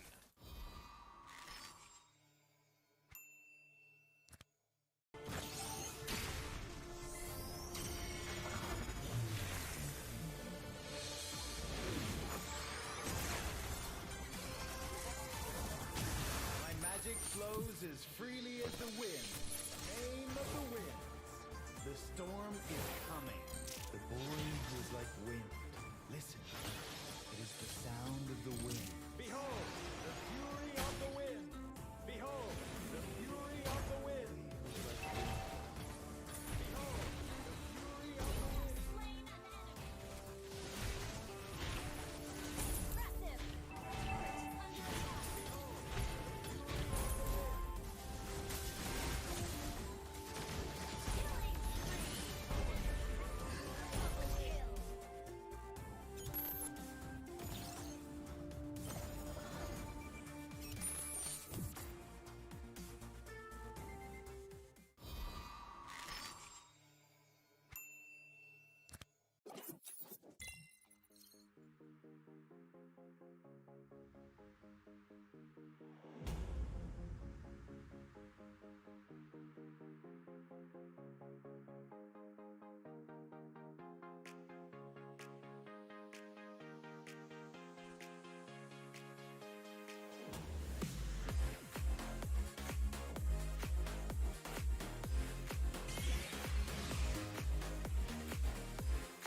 Welcome back, everyone, to the MPL.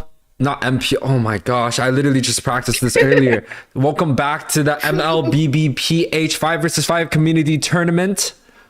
On the side of the left, we do have Risk Alliance versus Bhiegas and friends. This is going to be the match 3. It is 1-1 in the series, a best of 5. And we also have Rem on the board right here. First phase draft already over. We saw that Valentina being prioritized so early on. And the Moskov and Fredrin, both good responses here, Rem. I mean, we saw it in the last game, right? But they're Vegas and friends are gonna be the ones to take it up for themselves right now. But I'm excited to see how YUWEI is gonna perform on this Valentina pick here. Right now, not that many good ultimates for her, but the draft pressure is definitely still there. But we see Wolf hovering over some of the gold leaders. So I think they're trying to prioritize an even matchup early on before the side of Vegas and friends and kind of like ban that out in the second phase. But no, they're gonna opt in for the jungler and potentially the flex between Rome and EXP. Well, Lemgod did play the EXP, but just like he said, it can be flexed in both roles. We kind of saw Wolf hovering this Beatrix. I don't think it's the right pick because we saw so much impact from that Melissa in game 1 and game 2. I think he wants to continue that. But if he's not going to be picking up the hero, the side of Bhiegas and friends is going to opt to ban that out. I do believe we will be seeing that hero. Future's work. Ban it out. Ban it out. That's the caster's curse right there. Yeah. Among the planes Definitely. exists the equilibrium, which I was made for. I think they still have some options though, right? I think Clint could also be a good matchup scale into that late game. Get some of that true damage. Carries also on the board. You know, they could also run that Lunox into that gold lane position. It's gonna do well against August there on this this Moscow. And I do like having two sources of magic damage on a team. I think it offers a lot of balance.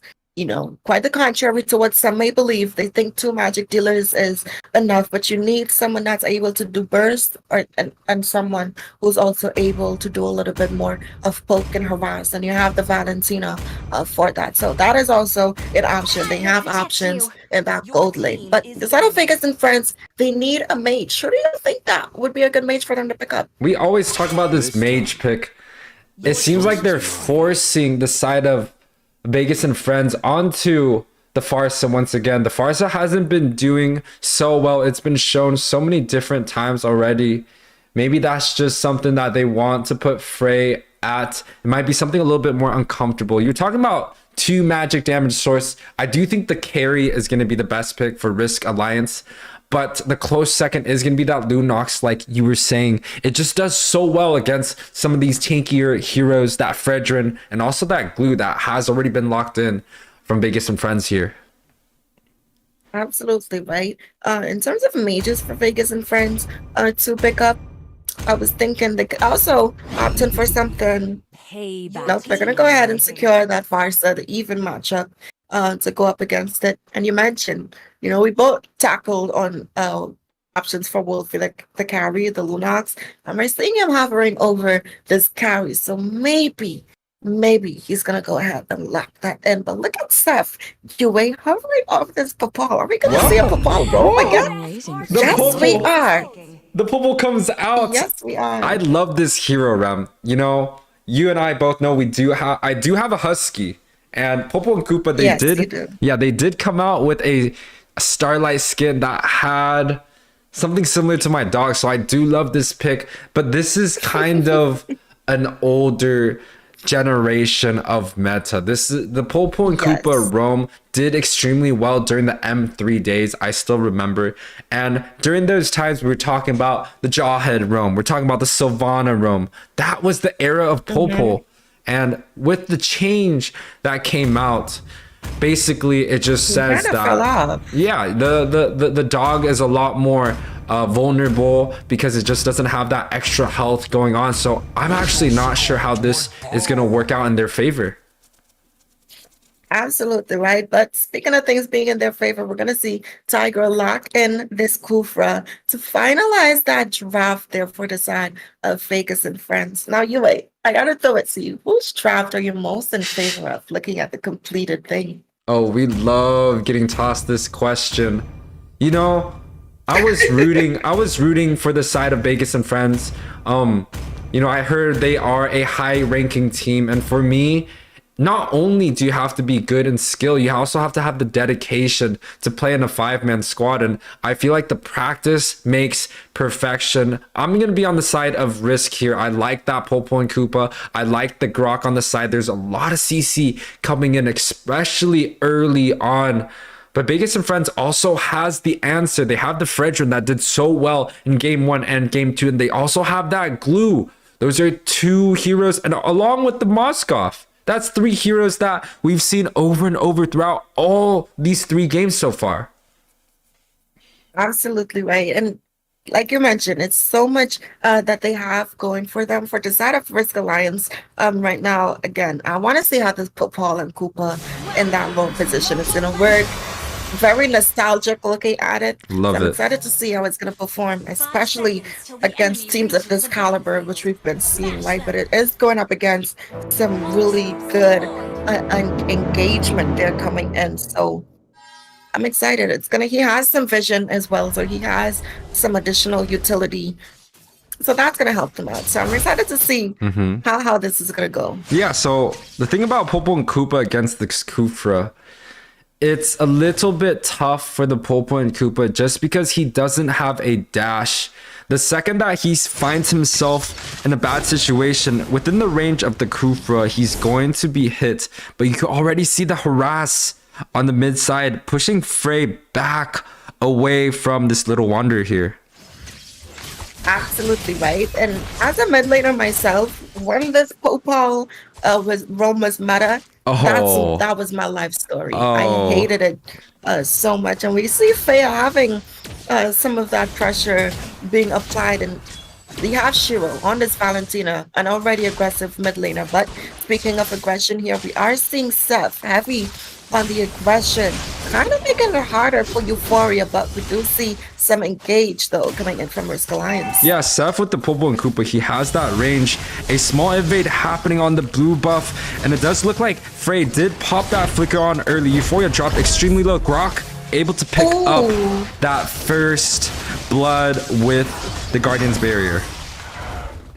Absolutely right. And chances of the Guardian's Barrier picking up a kill It doesn't happen often, but Oh, when it yeah. happens, it's always satisfying to see. But we do see Kufra going in with that jump in the magic ball, though, but not gonna lead to anything much. Oh yeah, drunk cameraman right here wasn't unable to capture that screen.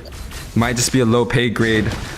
But we also see Zeno on the objective already, looking like it's gonna be uncontested here. 2 minutes in, 1-0. Man, I like what I'm seeing from Risk Alliance right now. They're playing off of their momentum. They're taking it slow. They know their composition. They don't have that much dive and engage potential, especially looking at the composition coming in from Vegas and Friends right now. They're taking it slow. They're playing the patient game. They're only taking fights that they know for sure they can. We do see Fia using that for the airstrike to clear those lanes there with a little bit more freedom, but that's pretty much it. But what's she gonna have for this rotation that's gonna come in here for the top side? Yeah, standard rotation coming in. You do see the Kufra ult unable to land because of the Purify coming out from Seth right here. They do get a few members low, but you can already see there's a small gold gap coming in. Risk Alliance actually stepped on the pedal this game right here. And another feather airstrike does come in. Sword and drop dangerously low. Both members of Vegas and Friends looking like they both have to go back. A small invade happening right here. Euphoria able to get that ultimate off, but Zeno might be a little bit too quickly. The glue is on him and does look like he is going to be falling towards that Fredrin here. And again, Risk, Wolf, and Seth already on this top side right here, looking to poke out the Moskov real quick. Unable to grab up that stun. You see the Kufra charging from the backside, unable to hit with that flicker play. And it does look like Risk Alliance is going to be getting out of this situation. Man, that's some good plays coming in from them, right? Finding some responses and some good disengages as well. We see Shiro there being able to look at that dodge coming in there. I love when stuff like that happens. It's like, oh, you think you're gonna catch me? Yeah, I don't think so. Not today. Yeah, he's been keeping up that distance. That kind of shows you the discipline, the mechanics coming in. You see the Kufra charging up right here. The turtle is going down. He does miss. The feather airstrike does come out. Lots of damage on the side of Risk, but does get knocked up. And the counterplay coming in. Zeno able to pick up 1 kill so far. 2 kills and 3 kills. Euphoria does pick up another kill onto Zeno right here. The turtle is in the side of favor of Risk, and this is a 2-for-3 trade in the favor of Risk Alliance. Man, Risk Alliance not taking any risk right now. Like I said, they're playing the patient game. They're only taking fights that they know that they have the advantage in, and we do see that, right? But speaking of things we're seeing here, looking at the top side, Kufra going in. Yeah, Kufra went in for that hop, was able to grab up Wolf, but the ultimate cooldown was still unavailable. You do see Seth rotating up, making sure that his marksman is going to be safe in this position. Absolutely. And like I mentioned, he has the ability to put those traps in to give Wolf there some vision on the map. But speaking of vision here, the neutral objective being contested. Yeah, the feather airstrike does come out. The 50-50 Retri is won by Risk Alliance here. A fight's happening. Polpol and Koopa in a bad position. The side of Vegas and Friends was able to pick up 1 kill. The turtle did go to the side of Risk Alliance, but the gold lead still kind of close 6 minutes in. Right, but we do see a concealed play coming in as they make their way to this top side, looking for an engage here. Yeah, looking for an engage. Wolf already backed up into his tower. You see Zeno zoning away some of the members of Vegas and Friends right here. Both teams probably looking to disengage, but the Kufra ultimate comes out. Feather airstrike is able to hit, locked onto that carry. Tigra dropped dangerously low. So does August right here. A lot of reinforcements are coming. Euphoria with the taunt coming in. He should be able to secure up Zeno right here. And the kill does go 3-for-0 on the side advantage of Vegas and Friends as they look to push this top tower. and they can't, right? It's just a lonely Shiro here. But this Valentina, she has some ability. And again, August being very objective focused, gonna put all his attention onto that tower, and they're gonna go ahead and secure that themselves, evening it up across the board for them 1-1 in terms of towers. Yeah, we had a 3k gold lead earlier on. And with just one team fight, they're able to grab up the Grok, able to pick up Moskov at this mid side. Feather Airstrike comes out looking to secure another kill, but you see the Popo and Koopa already going in. The ultimate coming out from the Fredrons, able to lock up another kill. You see a shutdown happening, and you see another kill happening for the side of Risk Alliance. You do see a 2-4-3 trade coming in. The scoreboard is 8-9. The gold lead already even and back to the favor of Risk Alliance here. Man, I like how Risk is playing. They're finding answers this time around, and it's looking like they're in their zone right now, right? Looking at some of the items that's being picked up here as we are approaching that mid-game mark, right? We did see Soren picking up that lightning truncheon for herself. She also has that clock of destiny, so that's going to be a lot of bursts coming in from her, right? But speaking of burst damage coming in, a fight in this mid lane. Yeah, the Kufa ultimate was able to hit. You do see the Fredron able to pick up one kill right here. Carry the reaction. The Martis coming in with the decimation, able to pick up another one. This is a 1-for-2 trade. You can see that impact coming in. The Popo and Koopa able to grab up that Kufa ultimate and just kind of deny the CC coming in. 10-10 is the scoreboard here. Absolutely right. And I think what the side of Risk Alliance is trying to do right now, they want to get Wolf out of this lane as we see him bursting down this tower in the top side. And having Wolf present for this team fights is potentially, even though they've been finding some answers and some pickups here, it could sway these team fights in their favor now that they would have the assistance of that speedy light wheel. Oh yeah, most definitely. The speedy light wheel is going to scale extremely well into the late game. You also do have the Popo and Koopa able to stun up a single target here. The Feather Airstrike comes in. They do grab up this Popo and Koopa. No kills happening so far yet, but they are going to be picking up this Martis here in this mid side now. The fight is still happening. Moskov chucked dangerously low. Feather Airstrike does come out, and also the split coming in. You do see a double knockup coming in from the Grok right here. Wow, so many members low in this team fight. It is a 2-for-0 trade. Lots of members. Oh my, the flicker comes in from Taiga, able to pick up another kill. The fight is still happening right here. A 3-for-3 trade coming in from both teams. Man, and I mentioned it, right? Having Wolf in these team fights, being able to secure a double kill for the first team fight that he participated in so far, right? But man, the burst damage coming in from Fea there on this Farsa, as well as the combo from August. He was taken quite low in that match. And honestly, if Zeno was alive, that might have been a quick savage for him there in that mid lane, YUWEI. Oh yeah, there was a lot of members low, but Zeno kind of fell short early on. You can see Risk destroying this Lord. The Rechu wasn't unavailable, but Seth a little bit caught out of position, and the Kufa is able to jump in, does get the ultimate. August flickers forward right here, able to grab up nothing but just only the damage on the board. 13-13. The Lord is favor for Risk Alliance right here, marching down.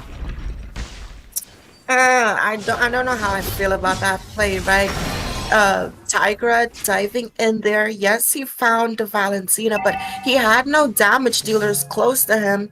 He still decided to commit to that play, and now August is missing some utility. Yes, he has that dash in his kit, but he has no flicker on the board. He can kite around one engage right now, but he's still gonna be vulnerable as he doesn't have some sustainability coming in from that Inspire as he was using the flicker, right? So I don't know how I feel about it. I feel like Kufra should not have committed there, but you know, these are the pro players. I'm just the caster. Yeah, these are the pro players. The Moskov actually decided to carry the flicker. This is actually the first time that I was able to notice that it doesn't have the Inspire. I don't know if that's actually the right way that you want to put it, because a lot of the Moskovs, even in the professional scenes, do pick up that flicker Now the side of Risk Alliance sieging this mid right here, able to pick it up, and the side of Vegas and friends choose to disengage and clear the waves. Absolutely right, and I like that Risk Alliance isn't playing too aggressive right now. They got what they came from. We see them playing the passive game, playing the waiting game, not really looking for too much. And the problem that we see in this game usually is teams try to force it, especially when they have the upper advantage, right? So I like that they're playing patient. They're giving some vision in these bushes. Look at the rotations coming in right now. No one is alone. You have your backup close to you in case you need it, and I like it. But Kufra going in. Yeah, Kufra went in for the Giants' Rage. They're able to grab up one kill already onto that Kufra, but the Purple Koopa is already dropped so extremely low. The glue split, able to grab up one target. So much AoE, so much damage coming in from Faye right here. All of the members from Risk Alliance drop dangerously low into that team fight, but the trade is going to still be advantage towards their side. A 1-for-2 trade here. And I would take it, right? They have way more burst damage coming in. And again, you have to give credit to Wolf on this carry. This power of the speedy light wheels, especially as a someone with high HP in that frontline presence. I don't know. I feel like the question I can ask to every roamer is, how do they feel going up against the carry? And the answer is usually the same across the board, right? They don't feel like a tank at all. They feel like a mage going up against an assassin that starts focusing you 24/7. Yeah, you get shredded completely. Now, ooh, the cameraman drunk again, able to pick up the kill from the side of Vegas and friends. They got that carry. That is a priority target. He was 4-1 earlier, able to grab up that death. This is going to give such a huge advantage from the side of Vegas and friends. But you do see the Kufra far away from this objective. It does look like they might be going to go for a 50-50 trade here. The Farsa stunned up. The Kufra ultimate does land. August able to do so much damage right now so far, but Faye dropped dangerously low from the Popo and Koopa. Got soloed onto that top side, and they're able to grab up one kill already on the board for the side of Risk Alliance. Looking for that second one. MiWi shut down by the decimation. Oh. And the Flicker Wild Charge though. Yeah, the Flicker Wild Charge does able to land onto 2 targets. Vegas and friends drop dangerously low. You see Xenon already on this Lord, able to grab that up, and the Fredrin falls to Wolf right here. That is a huge front line that's going to be missing. It is a 0-for-3 trade on the side of Risk Alliance here. See, and it all comes down to that prioritizing who you're going to target, right? We saw them trying to zone out Xeno there from this neutral objective. And again, Tiger on this Kufra finding these engagements and fully committing despite not having any follow-up. I don't know what's happening with Vegas and friends, but their synergy seems to be a little bit lacking this game, right? They were able to not peel for Faya, and we saw him being soloed out by Seth there on this pole ball. So they have to focus on who they're prioritizing right now. Tigra, this game is on you. You're their set potential. And speaking of set potential, he dives in.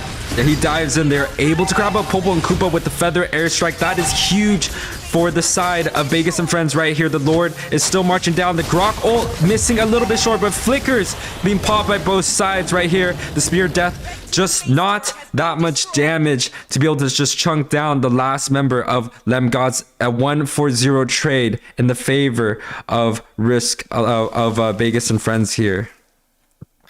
They got the kill. They got the successful defense coming in. So what more could you ask for, right? And knowing Vegas and friends right now, they're definitely a team that capitalizes off of mistakes being made. Both these teams actually in their win condition is just that.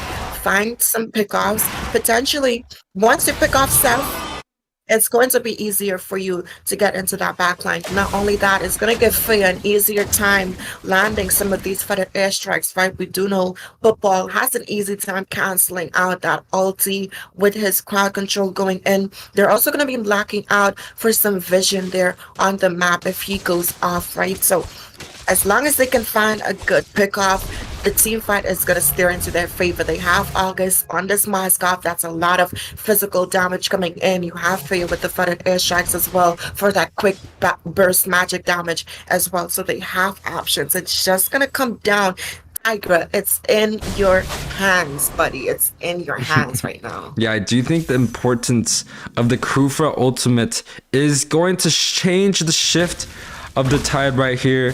The side of Vegas and friends still on this back foot. The Lord is spawning soon, so you're going to be seeing a lot of members rotate down. And I do think that this Lord, 16, 17 minutes in, this Lord is going to be causing the biggest impact here. Absolutely right. And they have to try. This is going to be a bloodbath. I can already see it. We see the positionings coming in. We're seeing them proxy in their lane. And it's going to come down to whoever is able to do the most poke damage before they fully engage to a fight, right? Everyone has their utility up across the board. So I'm excited to see how some of these outplays are going to go here. Yeah, the outplays. The Lord Dance is spawning right here. Euphoria already looking to see if they can poke out some of the Popo and Koopa. And Popo and Koopa late game is just going to be tough. You see Lem God already getting stunned. August chunking down members. Ooh, the counter engage. They're able to pick up the priority target from the side of Vegas and friends. And the march begins. They're looking to get one kill. They do get up one kill. Glue is going to be on this Farsa. So Soyan, able to get out of this. This is a 2-for-0 trade already in the favor of the side of Risk Alliance as they pick up this Lord and looking to close out this very third game. Now, I want to comment on Seth there. He knew that the Lord was going to be there to secure, and he went and proxied that top lane, which we see the Lord marching down right now. And again, they have the number advantage right now, though I do think Vegas and friends would have their members by the time the Lord clashes in. So they have to play this smart if they do want to close out this game. They just have to make sure that both Seth and the marksman, which is Wolf, on this carry lives throughout this whole entire fight. And I think Popo and Koopa does have that right kit as they look to push onto this mid tower right here. Able to chunk down so much, but the feather airstrike has popped pre-early. The CC does come in to make sure Frey is unable to use that split coming out from Glue. Grabbed onto Lem Gods right here, chunked dangerously low. They're able to pick up one kill so far. The Lord has fallen right here. Tigra charging up, chooses not to engage and looking to close out the game from the side of Risk Alliance. The flicker play does come in, able to grab up 2 stuns right here, and Seth already on the base right here, looking to close out. The series is going to be 2-1. Congratulations to Risk Alliance here. Matt, Risk Alliance is on fire. Their previous win in that other game, their momentum definitely there. And I think Vex Fan, why do I keep calling them Vex Fantasy? Vegas and friends right now kind of feeling some of that pressure, right? Looking at some of the itemizations here, we saw Seth building in that Winter Chanshan as well for some outplay potential so they can go ahead and end this game, right? We see that combo with that immortality as well. So they were looking to put an end to this match and they were able to successfully close it off, right? Carry that tank shredder using that Trinity build as we know her for, as well as this Malefic War. There's really not much you can do against a late game carry, right? We do see some blade armors being picked up as well across the board there to try and mitigate some of that damage. But looking at the overall statistics coming in, again, out of Risk Alliance, very objective focus. We see Lemgod, we see Seth, as well as Wolf opening up the map economy with these tower damages coming in here. But overall team fight participation relatively decent on both ends, and that just goes to show how well these teams coordinate their team fights and their follow-ups, right? Looking at Shiro there, hands down with that damage coming in at that 32%, being that burst damage dealer for the team. So beautiful game coming in from Risk Alliance. And who knows, maybe they'll be able to keep up this momentum and close the series 3-1. Or maybe Vegas and friends might have a response, evening it up yet again. And guys, we will be right back.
the Autobots.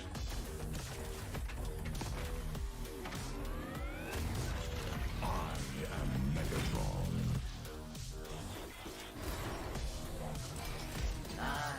Starscream! Bumblebee here and ready to roll!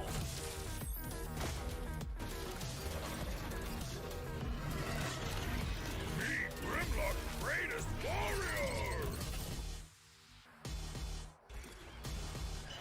Ravage. Attack.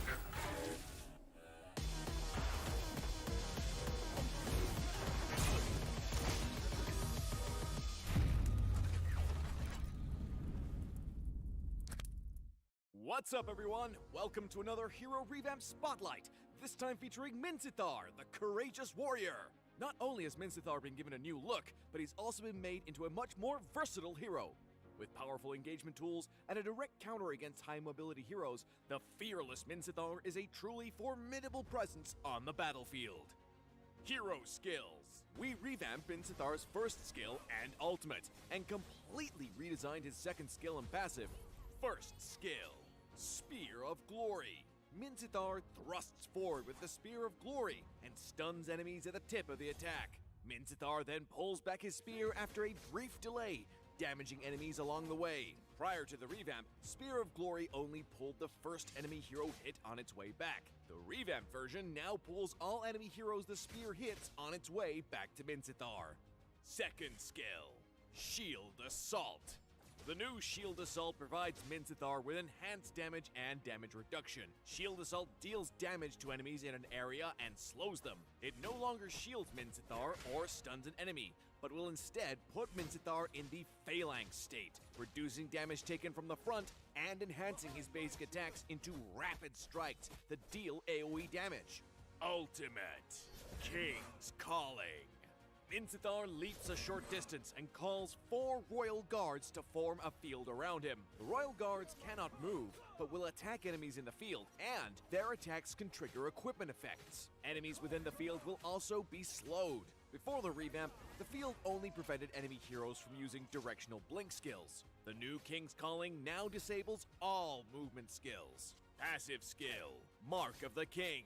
The redesign of Minsithar's passive shifts its function from support to individual playmaking. The new passive causes his basic attacks and skills to apply a stack of Mark of the King. At max stacks, the marks will detonate to damage and stun the target, and restore a portion of Minsithar's HP. This effect can only trigger once every so often on the same target. The revamped Minsithar not only retained his powerful utility, such as shutting down high-mobility heroes, but also received a considerable boost in damage with the new Shield Assault. Pro tips. Since Spear of Glory stuns enemies hit by the tip, aim the end of the skill indicator at the target to more easily pull them in.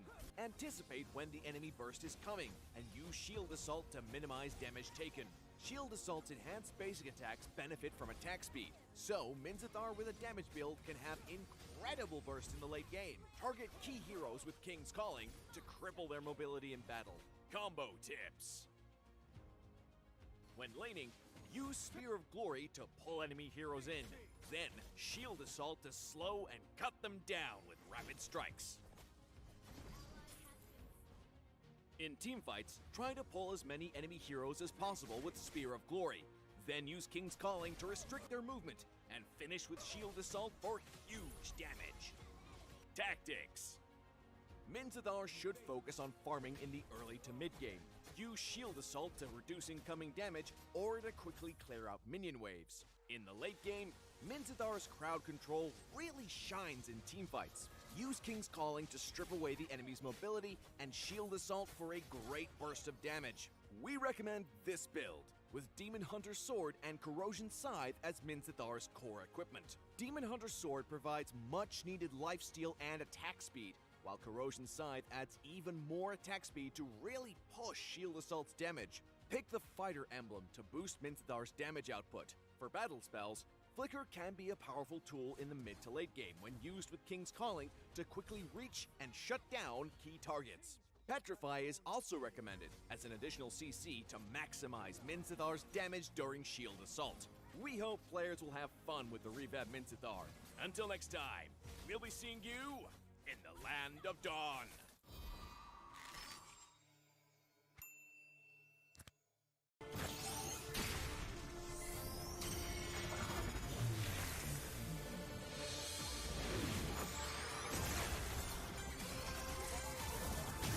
My magic flows as freely as the wind. Name of the winds. The storm is coming. The void is like wind. Listen, it is the sound of the wind. Behold, the fury of the wind. Behold, the fury of the wind. Behold, the fury of the wind.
I am Optimus Prime, leader of the Autobots.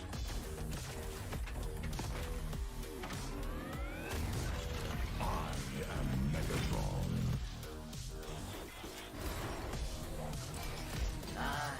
Starscream. Bumblebee here and ready to roll.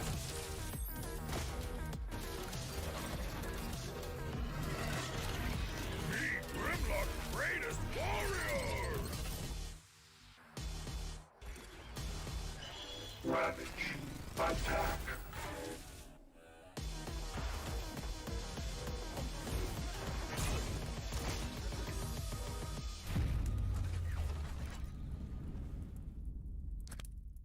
What's up, everyone? Welcome to another Hero Revamp Spotlight, this time featuring Minsithar, the Courageous Warrior. Not only has Minsithar been given a new look, but he's also been made into a much more versatile hero. With powerful engagement tools and a direct counter against high-mobility heroes, the fearless Minsithar is a truly formidable presence on the battlefield. Hero Skills. We revamped Minsithar's first skill and ultimate, and completely redesigned his second skill and passive. First skill, Spear of Glory. Minsithar thrusts forward with the Spear of Glory and stuns enemies at the tip of the attack. Minsithar then pulls back his spear after a brief delay, damaging enemies along the way. Prior to the revamp, Spear of Glory only pulled the first enemy hero hit on its way back. The revamped version now pulls all enemy heroes the spear hits on its way back to Minsithar. Second skill, Shield Assault. The new Shield Assault provides Minsithar with enhanced damage and damage reduction. Shield Assault deals damage to enemies in an area and slows them. It no longer shields Minsithar or stuns an enemy, but will instead put Minsithar in the Phalanx state, reducing damage taken from the front and enhancing his basic attacks into rapid strikes that deal AoE damage. Ultimate King's Calling. Minsithar leaps a short distance and calls 4 Royal Guards to form a field around him. The Royal Guards cannot move, but will attack enemies in the field, and their attacks can trigger equipment effects. Enemies within the field will also be slowed. Before the revamp, the field only prevented enemy heroes from using directional blink skills. The new King's Calling now disables all movement skills. Passive skill, Mark of the King. The redesign of Minsithar's passive shifts its function from support to individual playmaking. The new passive causes his basic attacks and skills to apply a stack of Mark of the King. At max stacks, the marks will detonate to damage and stun the target, and restore a portion of Minsithar's HP. This effect can only trigger once every so often on the same target. All right, welcome back, ladies and gentlemen, family and friends, dogs and cats. We do have match 4 happening right now. This is going to be Bhiegas and Friends versus Risk Alliance. And I believe Risk Alliance was able to take up that third game, putting them at 2-1 in favor of their side. And on the caster's desk right here, we do have Rem here today. Of course, the MLSA caster right here. He's been with me throughout the whole entire tournament. Welcome, Rem. Thank you. The bands have been, finalized, and again, we're gonna see Vegas and Friends prioritize this R lot. Again, we saw the power it had in game. Was that 2? I Game think 2, it was. Rome. Mm-hmm. In the Rome position, yes, and it's picked up by Tiger, so it's going to be Rome again. So I'm excited to see how it's going to go. But the Moscow is open, the Valentina's open. Risk Alliance going to go ahead and prio the Valentina. And I think what I want them to do, I want them to take the clue as well. I feel like the clue would help them out. Yeah. So when I'm kind of looking at the drafts coming in, it's kind of repetitive for me. It feels like both teams are looking to ban out the same heroes every time. The Kadita is always locked away. And you see that Minsithar, after that first game from Tigra, they don't want that. And then we still don't see a fairness, being let open. We don't see a 1-1. And also the Fanny, it's just, it feels like they are all uncomfortable with the same bans here. Even in terms of the picks, right? Looking at the match, it's kind of like, okay, we're just trading off back and forth, but we're not going to see the Farsa in response. We're going to see this Xavier, and I like it. It's been so long since I've seen this handsome man right here on the screen in that mid lane. So I'm very happy to see the power of the Mystic Fields and the Dawning Lights in this game. I'm going to see Euphoria as well lock in the smartest. That's going to go up against Xeno there on this veteran. Yeah, I think Risk Alliance, they choose to opt to ban out the Xavier every single game so far, especially when Faye was picked a little bit later. Now, I don't know these people, but I do think that Faye, if that Xavier was banned out, it was very intentional directly towards him. He's able to pick it up on this first phase of draft. It kind of brings a different shine to the table. We were kind of talking about how all these picks seemed relatively repetitive. The Xavier does get locked in. That is going to be a first time that we're going to be seeing the Xavier in the grand finals. Wolf with 2 choices, probably the Melissa or the Moskov, and you're going to see a ban right away onto that Melissa right here. Absolutely, right. Definitely don't want to go up against her. And there you go. She's not going to be allowed to walk, and they're just going to focus on giving Wolf, again, an easier time in that gold lane here. And now that they've locked in their mage, there's not much counter plays coming in, but Glue. The side of Vegas and Friends do, yeah, that is true for that ASP laner, but they still need a gold laner for the side of Vegas and Friends right now. So I'm excited to see how they're going to respond to this Moscow pick, right? Maybe a Brody, maybe a Claude.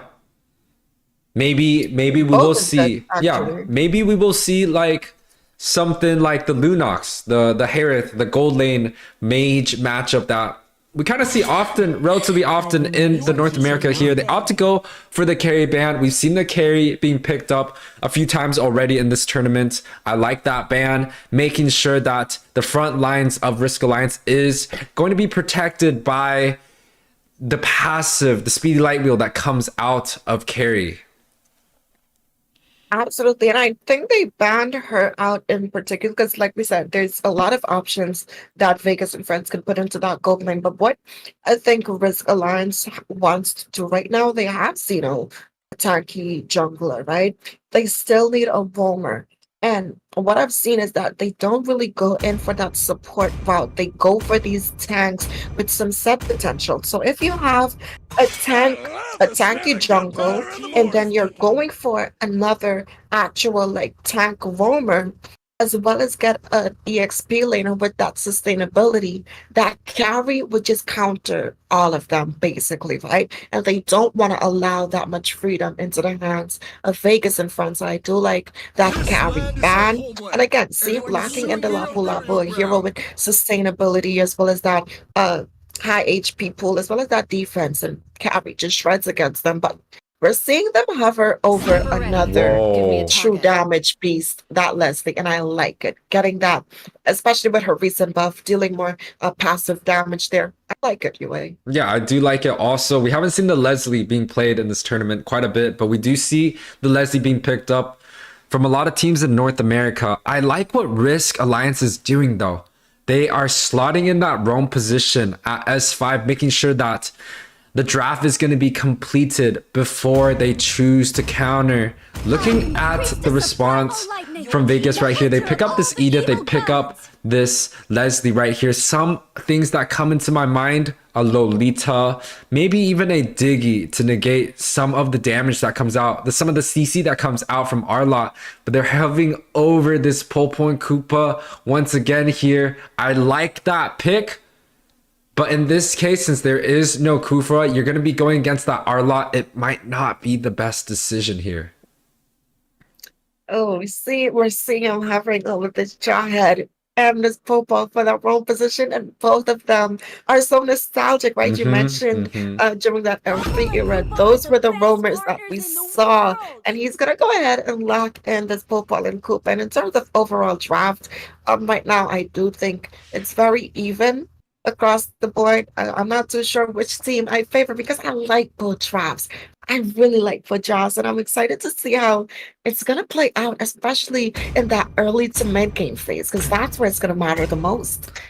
Well, for me personally, I do like the mixed damage that is coming out from the side of Bhiegas and Friends right here. They have the Edith, they have the Xavier. Those are two magic damage dealer that scale relatively well with levels and with items right here. They have the Leslie for true damage. They also have Tigra on this Arlot and Martis. Those two damage dealers, although they're probably going to both be building tank, it's still going to be doing a lot of physical damage. But Risk, once again, has the response coming in. Just like you said, both drafts look solid. We've seen the Popo and Koopa do so much work. We've seen the Moskov go off from games to games. Lapu Lapu, again, bread and butter on that EXP position is a solid pickup. Now, directing that question to you, Rem, who's going to be getting this first objective coming up? I might have to give it to the side of Vegas and Friends by now, right? We see already some early game aggression coming in there from Vegas and Friends, and I don't know, right? If we're gonna be analytical about it right now, what I can see happening for the side of Vegas and Friends, they have this Xavier with that Mystic Fields, right? I'm looking at the composition that they do have coming out, but before we get into that, Yo, so I do want to talk about this. They got this Popo and Koopa early because Tigra was able to grab up that level 2 at the top side. He didn't buy Roam so early on, but another small fight, looking like no one is going to die from this fight right here. Yeah, and it's kind of setting the tone for what's about to happen, right? The combos potential coming in. August might be taken down here from Wolf, fading out that flicker, and he's gonna escape with a slither of HP there. Yeah, that is an early flicker being burned off, but you could already tell a lot of the spells have been burnt out from both sides. That just means a lot will be unavailable for the turtle that's coming up. And when we talk about these matchups, you see this mid lane right here. Xavier needs time to skill, and Valentina does a little bit well, but the fight coming in, the pick off from the Arlott, and another kill onto that bot side. 3-0 is the scoreboard right now.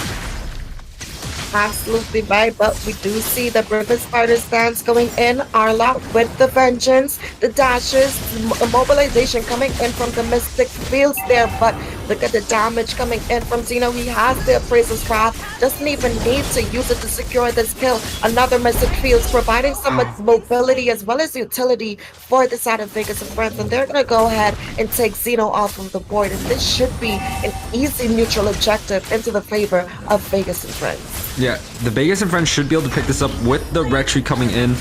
Now, some damage being traded once again. Xavier able to get that ultimate off, and Tigra picks up another kill. Does get shut down at this 3-2-1 as both teams look to disengage. Now, the early game, we saw the Xavier hitting so many spells early on, but it just doesn't seem like he has the time to scale up just yet so far. But the one that actually does have damage, the Martis picking up 2 kills already, and also the Arlott. Those 2 picks are going to scale that early game damage, making sure that Vegas and Friends, especially on that Xavier, is going to get to that late game momentum. Absolutely right. And Tiger already has the mobility with his vengeance there on. And we see, look again, he's going in there with the dashes up against Seth on this Popal, giving him a hard time to engage him. Just find some openings here, right? Look at the positioning coming in from Euphoria as well. Going in there, we do see the final slash going in. There goes the ultimate sniper, and Euphoria cleaning up the kill with that decimation and picking up a killing spree on his way out. A beautiful gameplay coming in from the side of Vegas and Friends right now. Yeah, Vegas and Friends are having such a clean early game right now. They're able to grab up all the gold plates from this bot tower. That's going to be a lot of gold advantage towards that marksman, and the flicker does get popped out by Seth right here. And we can take a look at some of the items and also the gold. You're going to see a lot of gold being funneled into the Leslie here, Ram. Absolutely. Opting in to skip out for that boot, securing this Berserker's Fury very early for that additional crit damage coming in, right? But looking at some of the itemization, we do see Martis picking up that component as well. August being forced to use that flicker to escape, and you might want to leave right now, but you have your reinforcements coming in by Tigra, getting a lot of damage being taken out. There goes the Mystic Fields there, just to give a little bit of a question there, but Vegas and Friends opting in to pull this mutual objective. Yeah, I kind of want to just appreciate Tiger's hero pool right here. You don't see a lot of roamers using a lot of different heroes, but Tigra able to cause that impact early, does get sunned up right here. The Dawning Light comes in, unable to finish off that kill, and the retreat does win for the side of Vegas and Friends. They have this early game advantage. They were winning fights already early on.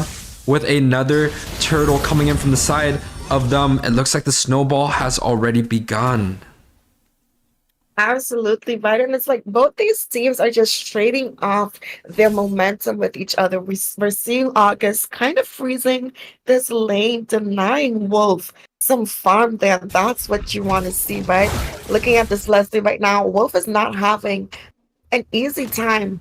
But he has the Moskov. He has the late game, and if they can kind of steer their way to that late game stages of the game, they might be able to pull it off for themselves, right? But you have to give respect to to tag with there on this Arlot, right? We do see him going in with the vengeance. There goes the Mystic Fields as well as that Dawning Light, and he's gonna be able to pick up that kill, and that's gonna send his KDA 4-1 and 2 with this Arlot roam. Yeah, 6 minutes in, we do see 3K lead on the board for the side of Bhiegas and friends. They got 4-man looking to siege this mid lane, but the minions does get cleared up. There is an advantage on this top side. Euphoria wrapping up this objective so well. You can already see the macro plays coming in from Bhiegas and friends, making sure that they can get a trade here and there on the map. And speaking of finding things here, we do see the Mystic Fields as well as that Dawning Light. The final slash not being able to actually get that final blow though. Valentina using it for the IMU. We do see YUWEI popping this speed of ultimate here, but look at the CC coming in. You might want to run for your life. And speaking of life, well, gonna lose his Leslie in that 1v1 situation there in the bot lane. Yeah, that's something we really don't want to see. When a marksman is able to kill the other marksman, it kind of just shows the dominance of August right here, picking up a kill against a Moskov, and he has a flicker spell. That's a defensive spell compared to an attack speed spell that Inspire. Wolf not having the best time in this game so far, only at a 0-3-0. I think the side of Risk Alliance really has to prioritize Wolf, or even calling a lane switch to get him into a better laning position, because right now August is just gonna scale through and making sure that he's gonna have that lead in terms of the marksman. But mid side, absolutely right. We do see the Mystic Fields going in as well as the final slash. Zeno gonna be taken out there for the side. We do see YUWEI with that flicker ultimate there. Man, look at the utility coming in with Xavier and these Mystic Fields. YUWEI, the power of Xavier is really starting to show. Yeah, that man got the Gojo skin bot side right here. Wolf getting one-hitted by August. Does burn that flicker spell, but able to pick up that kill. That's something that I would say is a winning trade. 8 minutes in right here. It is 12-2 on the scoreboard. 6K gold lead already side of Bhiegas and friends, and it looks like they're just gonna go away with a snowball and just keep on rolling down this mid to late game. And I like that they're proxying these lanes, right? Looking at some of the items coming in, Xavier already has 2 out of 3 core items. Gonna go ahead and build into that Lightning Truncheon for some additional burst. That's gonna be coming in as well. We're seeing Leslie with the Sia Halberd though. Not quite of a common item on her, right? But speaking of things being common, the Mystic Fields, the Dawning Light combination as well as that final slash for Leslie to pick up that double kill and finish them off in beautiful combos coming in for the side of Bhiegas and friends as they make their way topside. Okay, Tigra is crazy. We see this Arlot being slotted into the EXP lane in majority of my matches in North America, but he's definitely teaching me something new. There's so many different types of roamers right now, and especially, you know, just taking up that tank emblem. He's doing 5, 1, and 7. The impact is so crazy right now. The Lord is on the favor of Bhiegas and friends right now, looking like it might be uncontested here.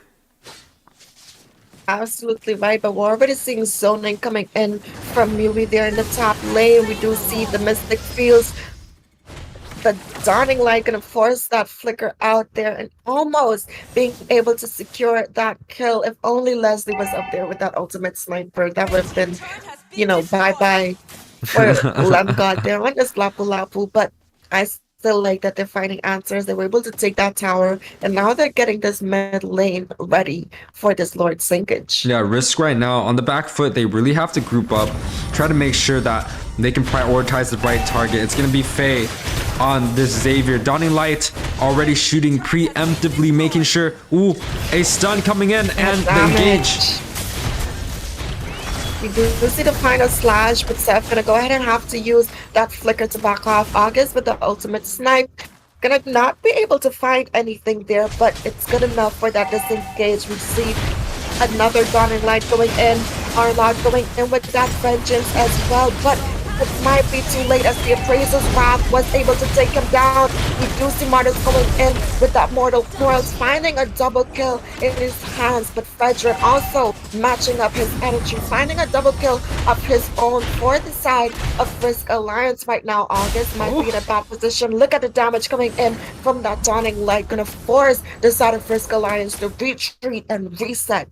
Yeah, right here, 11 minutes in. Frey already having majority of his items completed right here. He is going to have the Enchanted Talisman along with the Lightning Truncheon to be able to burst down any of the squishy targets. You see the damage being dealt onto Wolf right there. With another hit or two, Wolf would already be sent back to the casting desk. And right here, the scoreboard is 16-4. The lead looking like Bhiegas and Friends is going to push and continue this lead right here. Absolutely right. But speaking of pushing, they're going to go ahead and send Euphoria back a little bit here. And what I've noticed in terms of the overall draft, right? The side of Bhiegas and Friends, they have someone who can get to that back line and get that backline pressure. But when you look at Risk Alliance right now, that's what they're lacking. And Wolf is one of those marksmen on this Moskov right now. His positioning and his range is relatively short. And what we've been seeing is once Faye is able to get someone caught up in that mystic fields, then you have Arlott with the final slash that can kind of just send them back to the rest of their team. And not only is he getting to that back line, he's sending the front line as well to his team to be bursted down with the damage coming in from Euphoria, as well as the true damage coming in from August, as well as Euphoria with the decimation as well. So there's a lot of combo potential coming in from the side of Bhiegas and Friends. They have the front line, they have the back line pressure, and that's what Risk Alliance is missing. I do have to agree with that statement, Rem. You see the Popo and Koopa, it is such a cool pick, but when you talk about a team fight, it's a very traditional front to back comp. It's kind of like you stun up whoever is in the front and just try to make sure you're able to peel that back line.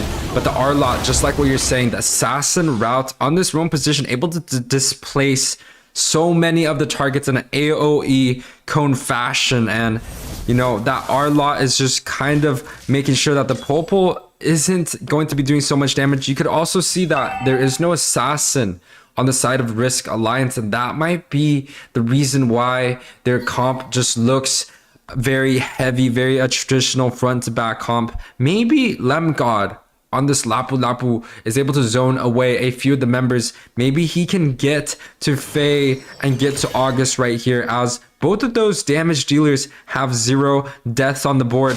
The minions are marching down right here. Absolutely right, and we're already seeing this out of Bhiegas and Friends setting up the mystic fields being placed there, the ultimate snipe going down from August to get some disengage as well as some vision there on the map, right? So I do like the setups that I'm seeing. Laura's gonna go ahead and secure that tower into the hands of August right now. The mystic fields being connected, followed by the dawning light. We're seeing Euphoria using the mortal coils, another mystic fields going down, getting the immobilized on Skino. But look at August's positioning, the bravest fighter stance going in. Valentina finding that shutdown arc because Arlott going in with that dawning. Ooh. Beautiful. The game is gonna go into the hands of Bhiegas and Friends there. Bhiegas and Friends able to take game 4 right here. The scoreboard is going to be 2-2.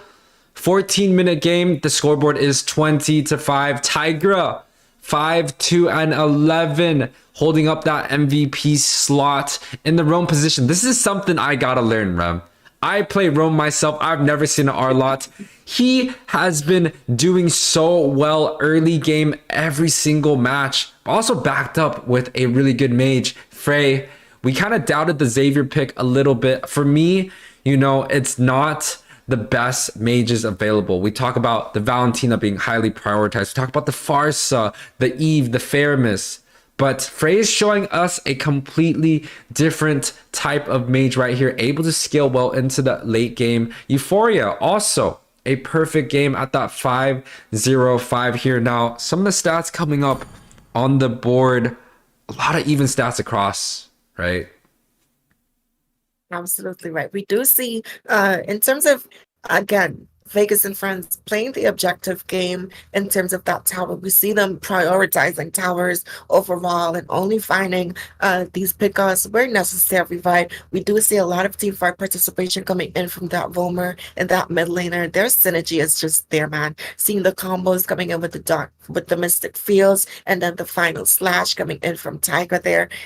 And then you have who? Leslie and Euphoria to kind of finish up those kills and clean up. So again, beautiful game coming in from Vegas and Friends. Their synergy is back, and it's going to be an exciting final game of the series coming up, UA. I'm excited. I'm excited. I'm so excited too. It's a game 5 grand finals between Risk Alliance and Vegas and Friends right here. Again, this is the PH community tournament hosted by Discord themselves. This is such a good set so far. We love to see grand finals. We love to see that these games go up to 5. You know, as casters, we definitely want to have an entertaining game. We don't want a sweep coming in, and both teams bringing us that energy. We're about to go into the drafts so far. We saw the Fredrin, we saw the Moskov, we saw the Xavier being popped out, and a new Leslie pick up, you know. But what I do think is a priority ban, Rem, it's going to be that R-Lot. The R-Lot did so well game 2 and also game 4 right now, bringing in victory for the side of Vegas and Friends. And I just feel like Risk Alliance, that is going to be a priority in terms of this next draft coming up. Absolutely. It has to be first ban, actually. No, just take it out. Just take it out. Don't even let it walk. All right, we'll go on a small break real quick as we wait for this next game.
Optimus Prime, leader of the Autobots.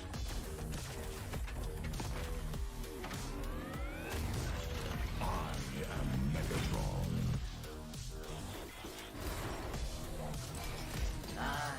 Starscream. Bumblebee here and ready to roll.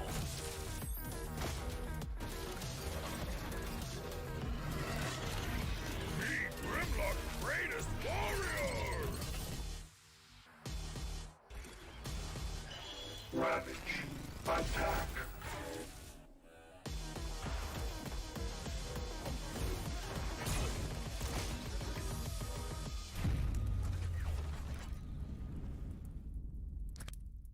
What's up, everyone? Welcome to another Hero Revamp Spotlight, this time featuring Minsithar, the Courageous Warrior. Not only has Minsithar been given a new look, but he's also been made into a much more versatile hero. With powerful engagement tools and a direct counter against high mobility heroes, the fearless Minsithar is a truly formidable presence on the battlefield. Hero skills. We revamped Minsithar's first skill and ultimate, and completely redesigned his second skill and passive. First skill, Spear of Glory. Minsithar thrusts forward with the Spear of Glory and stuns enemies at the tip of the attack. Minsithar then pulls back his spear after a brief delay, damaging enemies along the way. Prior to the revamp, Spear of Glory only pulled the first enemy hero hit on its way back. The revamped version now pulls all enemy heroes the spear hits on its way back to Minsithar. Second skill, Shield Assault. The new Shield Assault provides Minsithar with enhanced damage and damage reduction. Shield Assault deals damage to enemies in an area and slows them. It no longer shields Minsithar or stuns an enemy, but will instead put Minsithar in the Phalanx state, reducing damage taken from the front and enhancing his basic attacks into rapid strikes that deal AoE damage.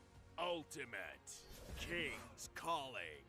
Minsithar leaps a short distance and calls 4 Royal Guards to form a field around him. The Royal Guards cannot move, but will attack enemies in the field, and their attacks can trigger equipment effects. Enemies within the field will also be slowed. Before the revamp, the field only prevented enemy heroes from using directional blink skills. The new King's Calling now disables all movement skills. Passive skill, Mark of the King. The redesign of Minsithar's passive shifts its function from support to individual playmaking. The new passive causes his basic attacks and skills to apply a stack of Mark of the King. At max stacks, the marks will detonate to damage. Welcome back, everyone, to the 5 vs 5 Philippines MLBB community tournament on Discord right here. We do have 2 teams coming up. This is a best of 5 series, and this is going to be game 5. And hello, Spade in the chat. Shout outs to you. Bhiegas and Friends is going to be the team on the left side. They were able to take game 4 earlier and looking to continue the momentum. But on the right side, we do have Risk Alliance. And they honestly have done so well, so consistent throughout the whole entire tournament. You know, we have the castings on the desk right here. It's going to be me and Rem doing both the play-by-plays and the color cast. And first ban phase over the R-Lot and the Minsithar, denying both picks away from Tigra here. Absolutely, and it's good responses coming in from the side of Risk Alliance. It's hard to answer to a room R-Lot, right? I mean, it's already hard to answer to him in the EXP lane, much less when he's always there applying that pressure. But speaking of picks to apply pressure, we have someone that can apply backline pressure, which is the Joy for the side of Bhiegas and Friends, but someone who can apply draft pressure. This Valentina being prior picked for the side of Risk Alliance right now. And you know how I feel about the first pick? Yes, it does have, you know, the potential to give you the upper edge in terms of drafting. But, I mean, going up against Bhiegas and Friends right now, their hero pools, we saw how deep it goes. And they can work around this Valentina. We've seen it happen before. Oh, yeah, and this is a good response coming in by Wolf. The carry pick against the Joy. Joy typically likes to body the backline, but having the carry, the single target melter, it's going to do a lot of damage against someone like a Joy, where it's kind of like an Esmeralda, kind of like a Glue, where they're not able to deal so much damage so quickly, rather deal a lot of damage over time. Wolf coming in with the perfect response. Something else that he could have tried would have been a Lunox pick, but I like the carry already. And the response, we've seen these picks before, Rem. They just came out last game. Absolutely. And what is going to happen? We're going to see a repeat. And that is no, I'm not done. That's the first half. We're going to see a repeat if the side of Risk Alliance does not take someone who can target the backline. They lacked that in the last game. We're seeing the draft repeat itself And that is oh my goodness, that's Vegas and Friends' number one counter in terms of the draft that they went for last game. They're trying to repeat it. They already have someone who can get to the back line and just destroy. We need to see someone who's able to do that as well for the side of Risk Alliance. Target this Leslie, target this Xavier. Stop allowing them freedom in this game. They're very immobile heroes. They don't have dashes. They have the flicker. Get someone who can bait out that flicker as well, right? You have this Valentina. Use her burst, use her CC, put some more rotations into that gold lane early game, right? We kind of saw that missing out from the last game. But like I said, where the draft repeats itself, so history has the chances to, right? But hopefully they learned that lesson. I want to see them focus on something that can get to that back line. Well, here's the thing. We already see the bands coming out, the Franco, and that's kind of not something that I was looking for. I would have liked Lemon God, just like what you said, reach that back line, making sure that the Xavier and the Leslie zoned out. Two great picks that come into my mind. The Lapu Lapu did not work out last game, so I would say it's going to be the Glue or the Yuzong pick. And I think the Yuzong has a very cool place right here. Should be able to sustain decently against the Joy, but the Yuzong with the Black Dragon Fort definitely will be able to zone out the Xavier and the Leslie in that late game phase of the fight where I think they have a lot of trouble. I think even the Esmeralda and the EXP lane would go good here, right? She can match up against the Joy. She also can match the rotations that's coming in because they're both going to be mobile. Oh. As well as get to these team fights, right? So I do think that there is some options. They need some more speed for the side of Risk Alliance right now. They already have their mid laner and their gold laner as well as the jungler. So their own position in EXP, they have to try and prioritize here. Yeah, so they ban out two of the suppressions that are very good, very useful to deal with the Joy. But the thing is, both teams are still missing that roam. And once again, Risk Alliance has chosen to put that roam in that S5 position. If Euphoria picks up this Chow pick in North America, we have a counter specifically made for players that love the Chow, because there's so many Chow players in North America. And we call that the hoot hoot, the doot doot, the diggy pick. Of course, the diggy pick coming in.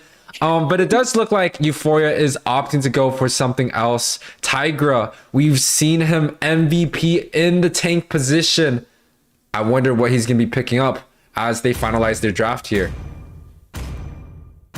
Oh, is he going to be the one to show us this Popal on this bone position? And I'm thinking that it has the potential to work here. However, Euphoria on this Corina, I'm not too sure about it, right? Yes, you're going to be able to counter Wolf on this carry to some extent, but the other 4 members are skill casters. And I don't know, man, a lot of nostalgia with these teams here, YUWEI. Oh, let me talk about this. That is a Masha. Whoa, what is that skin? Hello? Is that a new skin that just came out? Because I played Masha myself. Is that a Masha? Yeah, it is Masha. It is Masha. What? Pretty, right? Yeah, like I'm not too sure which skin it is. Fire. Okay, but let me talk about this. Masha, I used to have a Supreme title with it. One of my favorite characters so far. The Rogue Talon, a special skin. I believe that is going to be a new skin coming out. Yeah, I'm buying that. I haven't seen that before. Oh yeah, I'm buying that. And that is the response towards a Popo and Koopa with weapon mastery. What? This is crazy. This is something new. I haven't seen this before, Rem. I mean, okay, I can see the vision, right? It is going to give some additional physical attack there. So potentially, usually what we see with roamers now is that we run damage roamers, right? So I think it's kind of going to share some of that same concept. And Paul, even though he is one of those, he's going to be the roamer this game, his damage is insane. Because when they revert the changes to him to make the tank route a little bit more oh, here we less go. of the prio option, Seth going in right there, forcing that retreat out early. Masha, one of those early invade heroes, so extremely hard to deal with. He kind of just runs in and makes sure that he's able to force that retreat out early and denying a couple jungle creeps early. You could already see YUWEI up here getting denied by the glue pick and just showing off why glue is such a highly prioritized hero in this game already. Absolutely right. So it's a lot of early game pressure coming in for the side of a Risk Alliance right now, and I like it.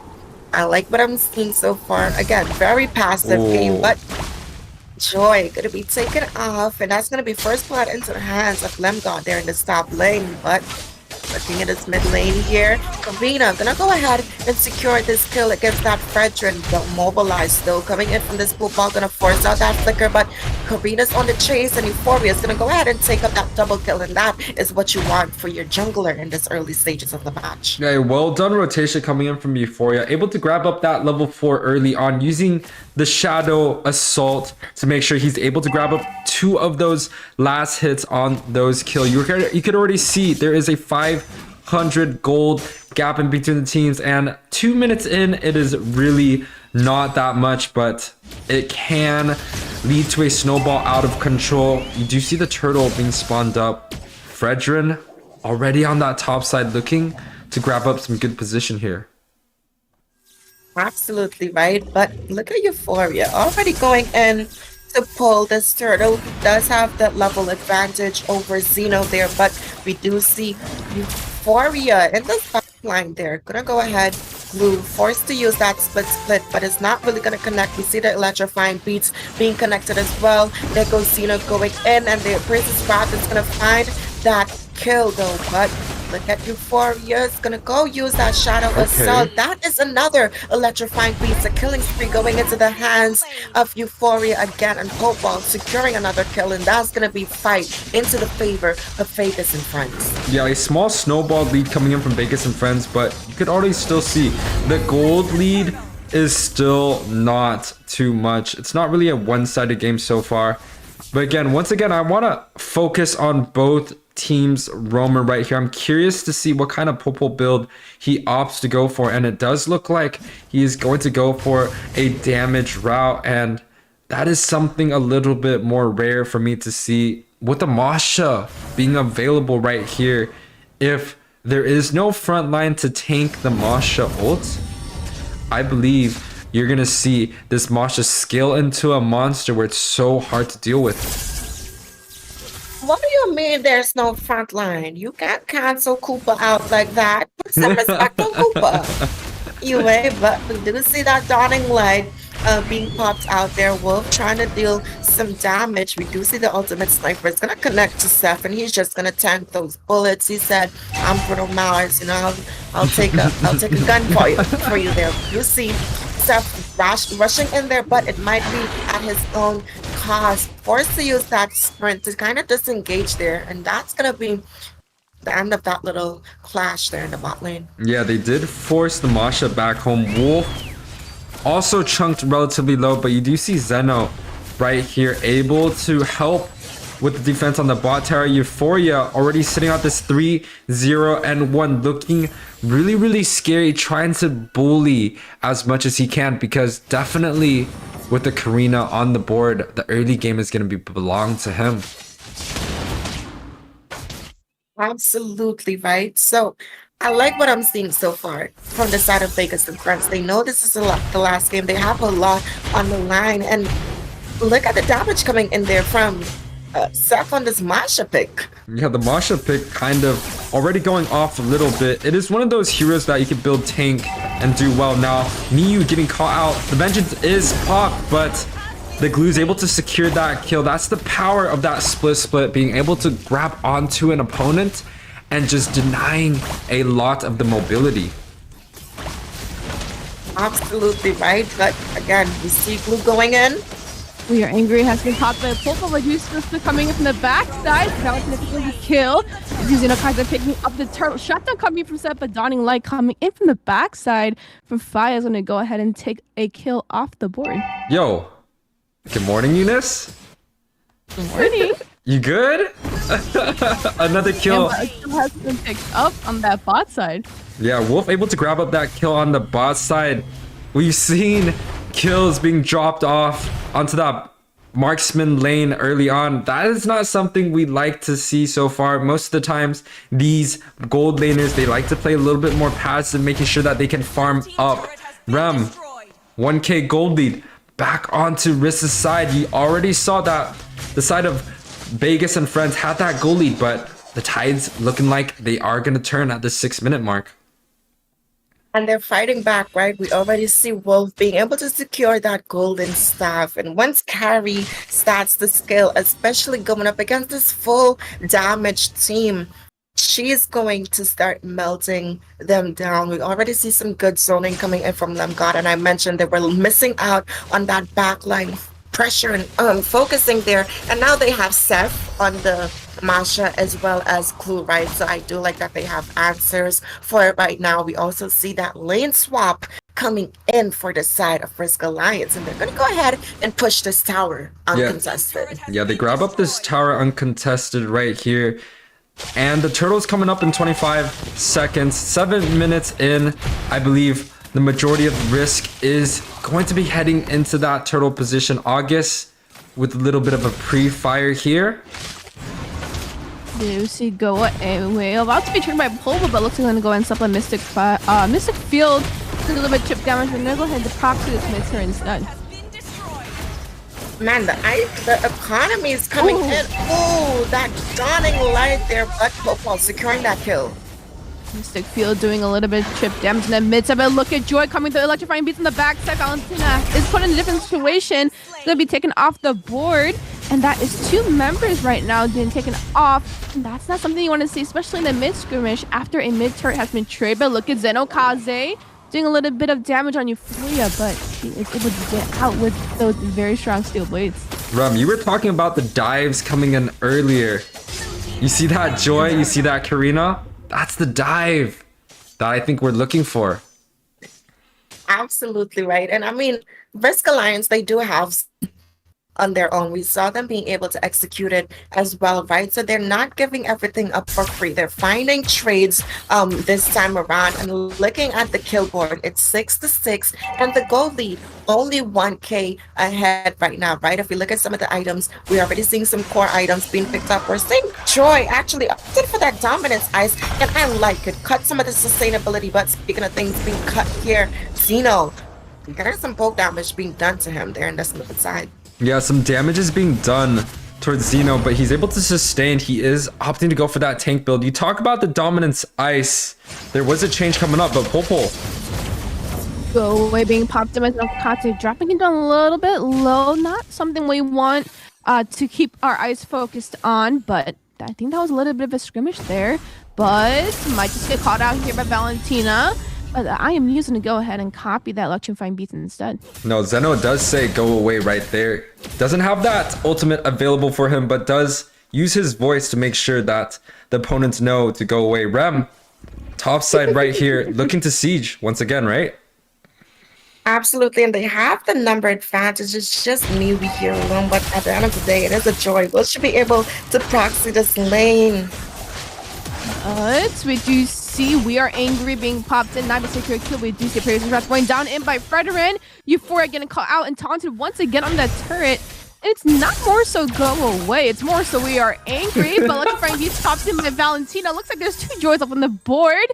And looks like she wasn't able to land her dashes to go ahead and trigger that. And the DDR dance win looks like goes into YUWEI for this one. But we like this. We like this drama coming in. Risk was on the back foot early game. The Karina was able to snowball 3 kills early on, but it does not look like the side of Bhiegas and friends is able to secure Glue using the split right now. We do see split coming in by the Blues and the go ahead and zone at that backside. And this was a little bit of a wild stance, but this might not be the Cinderella story that this Joy was looking for at that lore dance. Absolutely right. And you mentioned it, YUWEI, about some of that backline dive. Them just having this split at their disposal here, right? That adds so much pressure and it makes it harder for the side of Vegas and friends to fully commit to a team fight because the moment that they do try to focus on another target, he's just gonna slither to that back line, potentially grab up August and show him that, okay, this is not your month, okay? We're still in March right now. So there's options for them, but we do see some chip damage being done here. You see electrifying beats by Joy going to a little bit of chip damage on the bot side, beautifully defending that bot side. But look at the top, the proxy of the lanes. We do see I'm Angry being popped in by Popol and Koopa. Make sure that Blue used those splits to get away from her dangerous self and her little wolf over there. We do see Dawning Light coming down from the bot side, but a little bit of chip damage in that mid side. Xenokaze might be caught out here, but electrifying beats has been also been triggered, putting Seth in a very dangerous position as life recovery is coming down to a sliver. August almost getting caught up by Missing Field, doing a little bit of damage. Euphoria coming in with a little bit of dash and a clash in the mid side, but we do see MUWEI coming in with the little dashes over there. DDR still not into the dance and into the favor of this Joy, but Dawning Light trying to get a kill off of Wolf, but not going to secure anything there except for a body right now. Yeah, we talked about the Joy matchup versus the Carry earlier.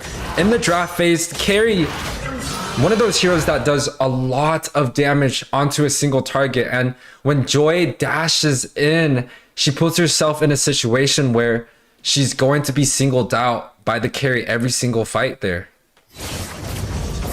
Absolutely right, and you make a good point because she can just burst them down. It was like, we don't have a suppression. You guys banned out the suppression, but no, it doesn't matter because we can still burst you down, and that's what the side of Risk Alliance is going for right now, and we're seeing them capitalize off of it, right? While Dawning Light gonna go ahead there and hit Simo. Zeno a little bit. We do see the ultimate sniper as well, providing some vision, as well as, giving him 2 shots, but he doesn't feel that. Popol feeling the burst coming in from Shiro on this Valentina. Yeah, Popol felt the burst earlier, but one thing that's going for the side of Vegas and friends is going to be the Xavier. We always talk about the Xavier having the range, having the CC, and also having that Dawning Light to finish out any of the targets. And when the game scales into the late game, when items are being fully built by both teams right now, the Xavier is going to be the one that is going to be able to pop off, especially when you compare a mid-range hero like Valentina right here and Lord coming up right now. Are they going to be able to contest it from the side of Vegas and friends here? Well, we do see the positioning coming in from Karina. She's not going to land that retribution, but the Slam Slam Coming in on Euphoria might not be the euphoric world that you have wanting to be in, but we do see gonna get caught out. Electrifying Beats gets caught out by the Slam by Glue, but Xenokaze almost about to cut her off there. And looks like the shoe coming in from Cinderella goes into the hands of Wolf right there. Wow, Rum. You told me Risk is the one that's going to prevail in this match. Looking at them right now, putting Vegas and friends on the back foot here. I mean, it all comes down to execution of draft, right? But we can't count Vegas and friends out yet. You mentioned this Xavier, and our very own Eunice plays a really mean Xavier, right? We saw her in games in this in MLSA being able to successfully defend the bases. The Mystic Fields makes it hard to engage, but speak of engages here. Getting a slap in the face by Valentina, but the full falls and then go ahead and taken off the board by Xenokaze. The Princess grab, trying to becoming the backside. Dawning Light coming down, doing a lot of chip damage. Seth in the backside trying to get August off the board, but it's going to get taken off by the turret trap instead. Wolf on his carry, not looking too great, but it's going to go ahead and take off Joy off this board, and that is a 2-for-2 trade, which means it's Torbert's a little bit zoned out, and looks like what Rim has been saying, Risk Alliance taking those risks is going to go ahead and flip the script instead, and looks like it's going to be a little bit even right now with this team fight. Yeah, it's a 2-for-2 trade for both teams right there. The gold lead is going to be 6k advantage towards the side of Risk Alliance. It is a small gold lead when we talk about the time on the board. 15 minutes in, we are heading into that late game. Every single member, especially the ones that deal damage, carry full built already, looking to finish up something like an Athena's shield. And you can already see the items being slotted in. Fredrin, full tank, Glue, already on that full tank grind also. You see the Popo slightly in an aggressive position here. We do see the We Are Angry popped in by Popo and Koopa, and that looks like Mika's not on the board today, YUWEI. Yeah, the Mika is not on the board, but Rem right here. Popo and Koopa building full damage. You agree with this or not? I feel like yes. Do you have the front line coming in from Euphoria as it is the tank arena? But you also actually, you know what? Now that I said that out loud, I don't agree with it. I don't, but speak of things. Shutdown coming in from Popo. We are angry, and they sure are angry. We do see Lemga coming up the split split coming in the back. So I'm gonna go ahead and take off the kills. Then I'll cast up in a different position. Euphoria might have just stepped in a little bit too much on the turret split split being activating our praises wrap coming down. We do see Joy coming in the back. So electrifying beats him to go ahead and take off Xenokaze, but no, she's gonna get just down dangerously low. Look at Masha eating up these members. Faya, is he able to get out? Yes, he is. But in the meantime, Story on the Valentina taking 2 punches, and Euphoria taking those 2 hits in the face. So he get taken off the board. That is a 3-for-1 trade for a marksman. But is that what you really want? Me, we're trying to cut off these the electrifying beats. But Faya, much as get caught up with the Mystic Field, it's gonna put him in a safe position. We do see Donnie Light coming to the mid side, but ooh, we see the damage coming in. Way. We do see Mystic Field. Seth trying to go ahead and end off the game, but life recovery is gonna go ahead and take him off and out of the base. But we do see we're angry pops in by Popo. We do Slits coming in. YUWEI going the backside again. Donnie Light coming in and connecting. Double kill coming in from YUWEI into the assist of Dawning Light over there, but unfortunately the Lord is going to be picked up by Xenokaze, but it is a trade by YUWEI. Still looking for blood. Is that going to be? Ooh, what's it being popped in? Dawning Light. Oh, that's unfortunately going to get caught out by Wolf. August is going to go ahead and pull up a little bit late to the party, but let's see if these 2 beautiful players right now, Fai and August, can scale towards that late game. Yeah, the side of Risk Alliance picking up this Lord. They do lose 2 members, but the Lord marching down. They're going to have both up available with full items being on the board. Late game is where we're at right now. Leslie able to do a lot of damage, a lot of true damage right here. I think Risk really has to make sure that they make the right play here. Is it the right play? Though we do see We Are Angry being popped in by people. Oh, August taking a sniper shot. Gonna go ahead and take off Wolf off the desk. Slam, the split has been popped in by Euphoria to get taken off the board, but look at this Lord. Tired grabbing the drop from digitally low. Look at Seth coming in with the left recovery. Gonna put August still locking onto the turret. Then Okaze gonna put his eyes on the prize, and looks like they're gonna go ahead and secure this game. And beautiful play coming in by Risk Alliance. Not only was that a beautiful play, but they didn't just take the game, you guys. They took the series, and that's going to put Risk Alliance on top of this tournament, right? We do see Lumgod securing this MVP on this glue, and YUWEI, you mentioned that they needed it, and look at the success that it has brought to them, not only in this game, but throughout the series that we witnessed today. Yeah, Lemgod able to pull out the glue. We saw the glue, the impact plays early on. Soaked up 25% damage, 73 kill participation, leading his whole entire team. He's literally just making sure that the front line, especially paired up with the Masha, is going to be too hard to deal with from Tigra with on this Popo and Koopa. Some of the other members that did really well, honestly, you can see the damage being spread across, kind of like the whole entire team of Risk Alliance was able to do a lot of damage, especially towards the specific target. I would say the Popo and Koopa just was not enough in this case. And now with this game being wrapped up, guys, it is going to be a 3-for-2 dominating performance by Risk Alliance. A very close game by Bhiegas and friends right here. This is going to be the grand finals for the 5 versus 5 PH MLBB community tournament here. And again, once again, on the casting desk, we do have Rem with me from MLSA, and also Eunice from NACT, able to show up, showing us a good morning right here. Any last words, my friends? Rem? I mean, I just want to say thank you guys for the opportunity. Thank you for the teams for taking time, signing up, and participating in the tournament, showing some love to your organizers as well. So thank you for having me. It was a pleasure to cast these games for you. Thank you to the viewers. You know, as you guys play a very important part. So I'm just thankful overall. Very humbling experience, and as always, I look forward to seeing what's to come for you guys. And good luck in your future endeavors, especially in the competitive side of things. Wishing you guys the best. You have friend support, so good luck. Live it up, and yeah, be successful. Ooh, Beautiful, that is beautiful a wonderful close. speech given.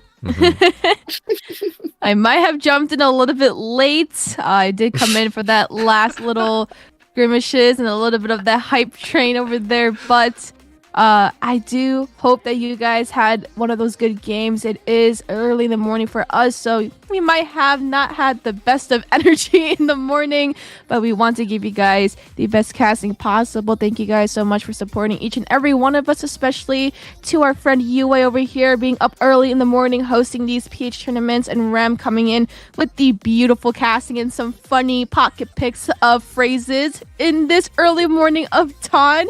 But on another note, there is NACT, so if you guys can and have that time, go ahead and stop by, swing by, go ahead and keep your eyes on NACT, as well as it is a very huge tournament over here in North America. But guys, thank you so much. Good job to the players. Thank you for the viewers going ahead and supporting your players as well, but supporting us as well.